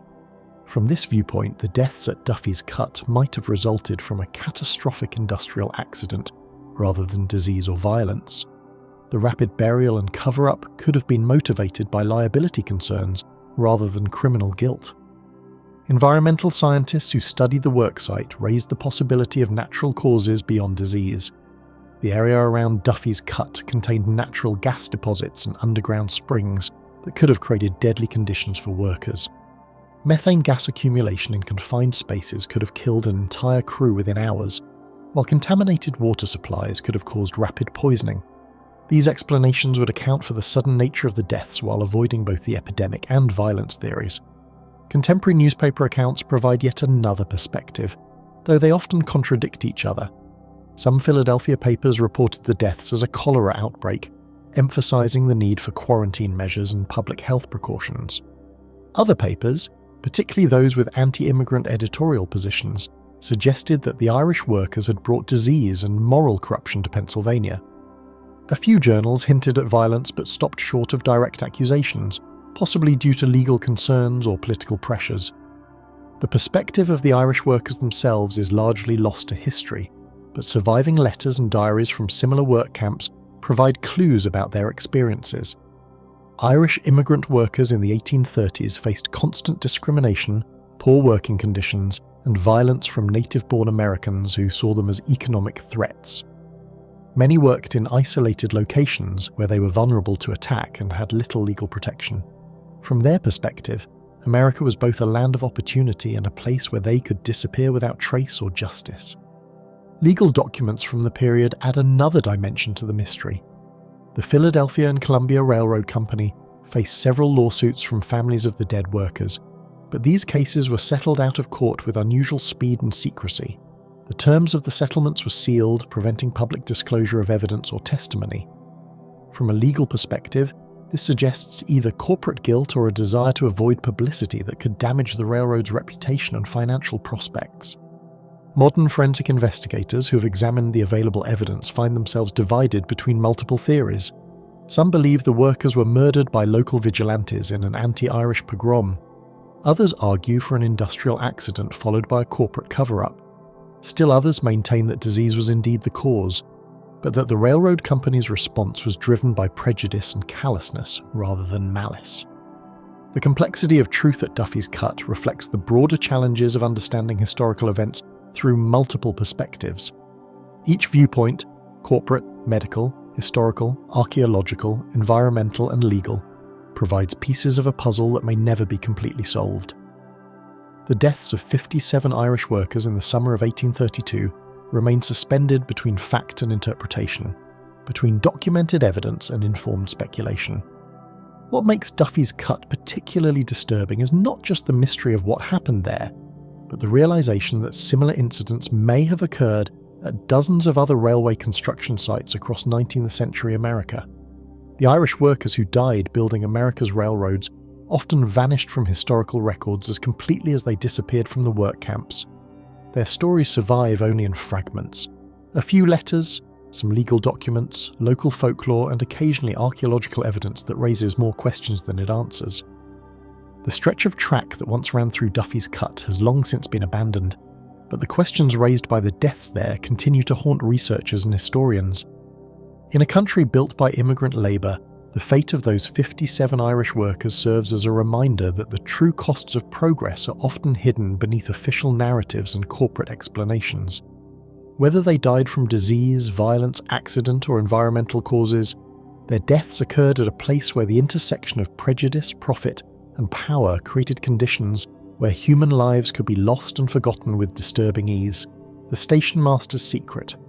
Frank Abbott had worked the night shift at Westfield Junction for 15 years, and in all that time, he had never once failed to complete his logbook entries. Railway regulations required meticulous record-keeping. Every train movement, every signal change, every passenger complaint had to be documented in precise detail. So when the morning relief crew arrived at 6 a.m. on November 12, 1951, to find Abbott's station master's office empty and his logbook ending abruptly at 2:47 a.m, they knew immediately that something was wrong. What they couldn't know was that Frank Abbott's disappearance would expose a network of corruption and conspiracy that reached into the highest levels of British railways. Abbott was 44 years old, a career railway man who had started as a porter at age 16 and worked his way up through the ranks with steady determination. He lived alone in the station master's house adjacent to Westfield Junction, a modest brick building that came with the job. His wife Margaret had died of tuberculosis 3 years earlier, and their only child, a daughter named Sarah, lived in London where she worked as a secretary. Abbott was known throughout the railway district as a reliable, honest man who followed regulations to the letter and expected others to do the same. But Frank Abbott had been living with a terrible secret for the past 6 months, a secret that was slowly destroying his ability to sleep, to eat, or to maintain the facade of normalcy that had defined his entire adult life. It began in May 1951, when he had noticed irregularities in the freight manifests that crossed his desk each night. Trains that were supposed to be carrying coal were listed as carrying machinery. Shipments bound for Manchester were being diverted to Liverpool without explanation. Most disturbing of all, sealed freight cars were passing through Westfield Junction, with documentation that seemed to have been hastily altered or forged. At first, Abbott assumed these were simple clerical errors, the kind of paperwork mistakes that plagued any large organisation. He filed the proper reports and expected the issues to be corrected, but the irregularities continued, and when he pressed his supervisors for explanations, he was told to mind his own business and focus on his duties at Westfield Junction. The message was clear. Frank Abbott was asking too many questions.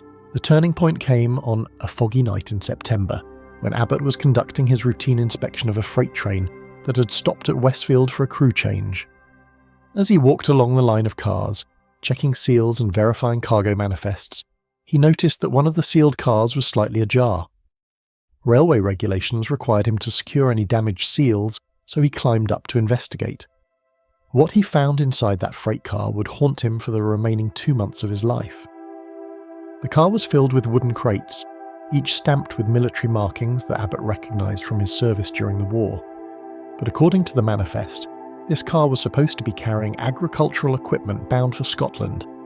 Abbott pried open one of the crates and found it packed with submachine guns, still coated in protective grease and clearly of recent manufacture. These weren't surplus weapons being shipped to some legitimate buyer. They were new arms being moved in secret, using falsified railway documentation to avoid government oversight. Abbott's war experience had taught him to recognise military equipment, and what he saw in that freight car was enough to equip a small army. There were rifles, ammunition, explosives, and communication equipment, all carefully packed and labelled with codes that meant nothing to him. But the quantity and quality of the weapons suggested that someone was preparing for serious violence, and they were using the British railway system to move their arsenal without detection. The personal stakes for Abbott were enormous. As the station master who had signed off on the forged documentation, he could be held legally responsible for the illegal weapons shipment. His pension, his reputation, and potentially his freedom were all at risk. But the moral implications were even more troubling. Abbott had fought against fascism during the war, and the idea that he might be unknowingly facilitating some new form of violence was unbearable. Abbott spent the next several weeks conducting his own investigation, carefully documenting the suspicious shipments and trying to identify the people responsible. He discovered that the forged manifests all bore the signatures of railway officials from the regional headquarters in Birmingham. But when he discreetly inquired about these men, he learned that some of them had been transferred to other districts or had taken early retirement. Others, when contacted directly, claimed no knowledge of the shipments in question. The human drama of Abbott's situation intensified when he realised that his own immediate supervisor, District Inspector William Cromwell, was almost certainly involved in the conspiracy. Cromwell had been pressuring Abbott to approve questionable shipments, often appearing at Westfield Junction at unusual hours to personally oversee certain freight movements. When Abbott began asking questions about manifest irregularities, Cromwell had become increasingly hostile and threatening. Abbott's isolation deepened as he realised that he couldn't trust anyone in the railway hierarchy. The conspiracy seemed to involve multiple levels of management, from local station masters to regional administrators. Even more disturbing, Abbott began to suspect that some of the weapons shipments were connected to political movements that were gaining strength in post-war Britain. The country was struggling with economic hardship, labour unrest, and the psychological aftermath of victory that had failed to bring prosperity to ordinary citizens. The psychological toll on Abbott was evident to anyone who knew him. His neighbours noticed that he had become withdrawn and anxious, often standing at his office window late at night, watching the railway lines as if expecting some terrible event. His daughter Sarah, during her monthly visits to Westfield, observed that her father had lost weight and seemed constantly preoccupied. When she asked about his health, Abbott deflected her concerns with vague explanations about work stress and the difficulties of managing a busy junction station. Abbott's fate was sealed on November 7th, when he made the decision that would either save him or destroy him. He had compiled a detailed dossier of evidence documenting the illegal weapons shipments, complete with photographs of the military equipment and copies of the forged manifests. His plan was to deliver this evidence to Scotland Yard, bypassing the railway authorities entirely and exposing the conspiracy to law enforcement officials who had no connection to the transport industry. But first, Abbott needed to ensure that his evidence would survive even if something happened to him. He made multiple copies of his documentation and arranged to have them delivered to his daughter, to a trusted friend from his army unit, and to a journalist who'd written about railway safety issues. Abbott was not naive about the risks he was taking. His investigation had revealed that the people behind the weapons shipments had significant resources and were willing to use violence to protect their operations. The events of November 11th would remain mysterious for decades. Abbott followed his normal routine, checking in freight trains, updating manifests, and maintaining radio contact with signal boxes throughout his district. His final logbook entry, made at 2:47 a.m, noted the passage of a southbound freight train carrying what was described as agricultural machinery bound for Portsmouth. But Abbott's personal notes, found later in his desk, indicated his suspicion that this train was actually carrying another weapons shipment. What happened between 2:47 a.m. and dawn on November 12th has never been established with certainty. The relief crew found Abbott's office in perfect order, with no signs of struggle or hasty departure. His personal belongings were still in place, his railway cap hanging on its usual peg, his teacup still sitting on his desk with the remnants of his midnight meal. The only indication that anything was amiss was Abbott's absence and the incomplete state of his logbook. The initial investigation by railway authorities was perfunctory and seemed designed more to minimise publicity than to uncover the truth. Officials suggested that Abbott had suffered some kind of mental breakdown, possibly triggered by grief over his wife's death and the stress of his job. They pointed to his recent weight loss and withdrawn behaviour as evidence of psychological instability. The theory was that Abbott had simply walked away from his life, perhaps to start over somewhere else under a new identity. But Abbott's daughter Sarah rejected this explanation entirely. She knew her father as a man of absolute reliability and honesty, someone who would never abandon his responsibilities or disappear without explanation. She began her own investigation, hiring a private detective and pressing police authorities to treat her father's disappearance as a potential crime rather than a voluntary departure. Sarah's persistence would eventually expose the true scope of the conspiracy that had consumed her father's final months. The breakthrough came when Sarah discovered her father's hidden documentation about the weapons shipments. Abbott had carefully concealed copies of his evidence in the basement of the station master's house, hidden inside a false bottom of an old railway trunk. The documents revealed not only the details of the illegal arms trafficking, but also Abbott's growing certainty that he was in mortal danger from the people he was investigating. Sarah took her father's evidence to Scotland Yard, where it prompted a major investigation into corruption within British Railways. The inquiry revealed that a network of railway employees, working with criminal organisations and possibly foreign agents, had been using the rail system to move illegal weapons, stolen goods, and other contraband across Britain for several years. The conspiracy involved dozens of people in positions of trust, from station masters to regional administrators. Several arrests were made, including District Inspector William Cromwell, who was found to have received substantial payments for facilitating the illegal shipments. Under interrogation, Cromwell revealed that Abbott had become a serious threat to the operation and that there had been discussions about how to handle the problem at Westfield Junction. But Cromwell claimed ignorance about Abbott's ultimate fate, insisting that he had only been involved in the document falsification and had no knowledge of any violence. Frank Abbott's body was never found, despite extensive searches of the countryside around Westfield Junction. The official investigation concluded that he had almost certainly been murdered to prevent him from exposing the weapons trafficking network, but without a body or definitive evidence of violence, no one was ever charged with his death. The case remained technically open, but resources were gradually diverted to other investigations as the trail grew cold. The human cost of Abbott's courage extended beyond his own fate. His daughter Sarah spent years pursuing legal action against British Railways, arguing that the company had failed to protect an employee who was acting to uphold the law. She eventually received a modest settlement, but the official records of her father's case were sealed under the Official Secrets Act, preventing public disclosure of the full extent of the conspiracy he had uncovered. The weapons trafficking network that Abbott had discovered was eventually dismantled, but questions remained about its ultimate purpose and connections. Some intelligence officials suspected links to communist organisations seeking to destabilise post-war Britain. Others pointed to evidence of connections with criminal gangs involved in black market activities. A few investigators even suggested possible ties to foreign intelligence services seeking to establish weapons caches for future operations. Frank Abbott's story represents the fate of the man who knew too much in an era when institutional loyalty was expected to outweigh individual conscience. He had discovered that the railway system he had served faithfully for nearly 3 decades was being used to facilitate serious crimes, and his decision to act on that knowledge had cost him everything. His disappearance serves as a reminder that even in peacetime Britain, there were powerful forces willing to use violence to protect their secrets.